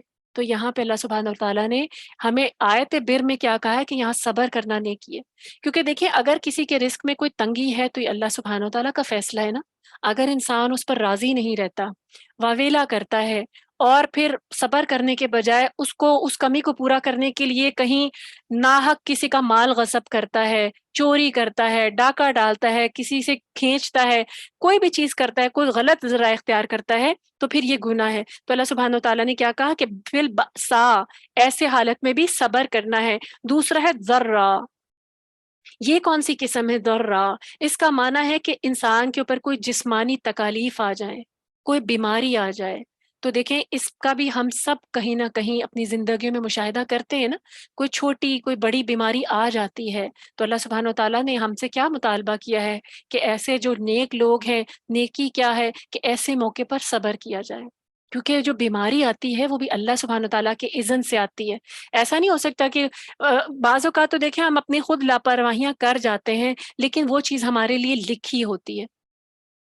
تو جو انسان اس حالت میں واویلا کرے، ناشکری کرے، ہائے میرے ساتھ یہ ہو گیا ہے، میں نے ہی کچھ کر دیا تھا، میں نے ہی کیا بگاڑا تھا، بیماری نے میرا ہی گھر دیکھ لیا، کیسے کیسے بعض لوگ کلمات جو ہیں منہ سے ادا کرتے ہیں۔ تو یہاں پہ اللہ سبحانہ تعالیٰ نے تاکید کیا کی ہے کہ پھر نیکی کیا ہے کہ ایسے موقع پر بھی جب جسمانی کوئی تکلیف آئے، کوئی بیماری آئے، تو مومن کا کام کیا ہے کہ وہ صبر کرے گا۔ اور تیسری بات ہے یعنی حین الباس، یعنی جنگ کے دوران، یعنی کسی وقت اگر جنگ کے حالات پیدا ہو چکے ہیں کوئی، اور جنگ ہر جگہ تو نہیں ہوتی نا، یہاں پہ خوف سے متعلق بھی ہے، یعنی اگر کوئی خوف کے حالات پیدا ہو گئے ہوں تو پھر کیا کرنا ہے، یہاں پر بھی انسان نے ثابت قدمی کا مظاہرہ کرنا ہے، اللہ پر توکل کرنا ہے، دوسروں سے نہیں ڈرتے رہنا، اللہ کو سہارا سمجھنا ہے۔ تو اللہ تعالیٰ نے اسی لیے بالخصوص ان مواقع کا ذکر فرما دیا۔ اور پھر جو لوگ ایفائے عہد یا دوسرے الفاظ میں ایفائے حقوق پورے کرتے ہیں، وہ کسی بھی مشکل سے مشکل وقت میں اپنے حقوق دینے سے پیچھے نہیں ہٹتے۔ دیکھیں نا، جب حقوق دینے ہوتے ہیں، وعدے پورے کرنے ہوتے ہیں، تب بھی تو صبر کرنا ہوتا ہے نا۔ فرض کریں ہمارا کسی سے حقوق اور فرائض کا ایک رشتہ ہے، اور وہ انسان اپنے فرائض پورے نہیں کر رہا، لیکن جب میں صبر کروں گی تبھی تو میں کہوں گی کہ ٹھیک ہے، میرا فرض جو ہے میں نے تو وہ پورا کرنا ہے نا، میں نے تو اپنے اکاؤنٹ کو دیکھنا ہے کہ اللہ نے مجھ سے کس چیز کا سوال کرنا ہے، دوسرے کا فرض ہے وہ اپنا جواب دے گا۔ تو پھر ایسے موقع پر بھی صبر کی ضرورت پیش آتی ہے، تو اس لیے ہر موقع پر اپنے حقوق پورا کرتے ہوئے صبر کرنا ہے۔ مومن جو ہے ان کے پیر کبھی بھی ایسے موقع پر لڑکھڑاتے نہیں۔ نبی صلی اللہ علیہ وسلم نے بھی نہایت نازک حالات میں بھی عہد پورا کرنے کی بہت ساری تاریخیں جو ہیں وہ رقم کی ہیں، ہمیں سنت میں ملتی ہیں۔ دیکھیں سیدنا حذیفہ بن یمان اور ابو حصیل یعنی ان کے جو والد تھے، یہ دونوں جنگ بدر میں شمولیت کے لیے جا رہے تھے۔ آپ کو پتہ ہے نا، جنگ بدر جب ہوئی تھی اس وقت مسلمانوں کے پاس نہ اثاثہ تھا، نہ جنگی سامان تھا، اور لوگ بھی بہت تھوڑے تھے، 313 تھے نا، اور اس کے مقابلے میں کفار کتنے زیادہ تھے۔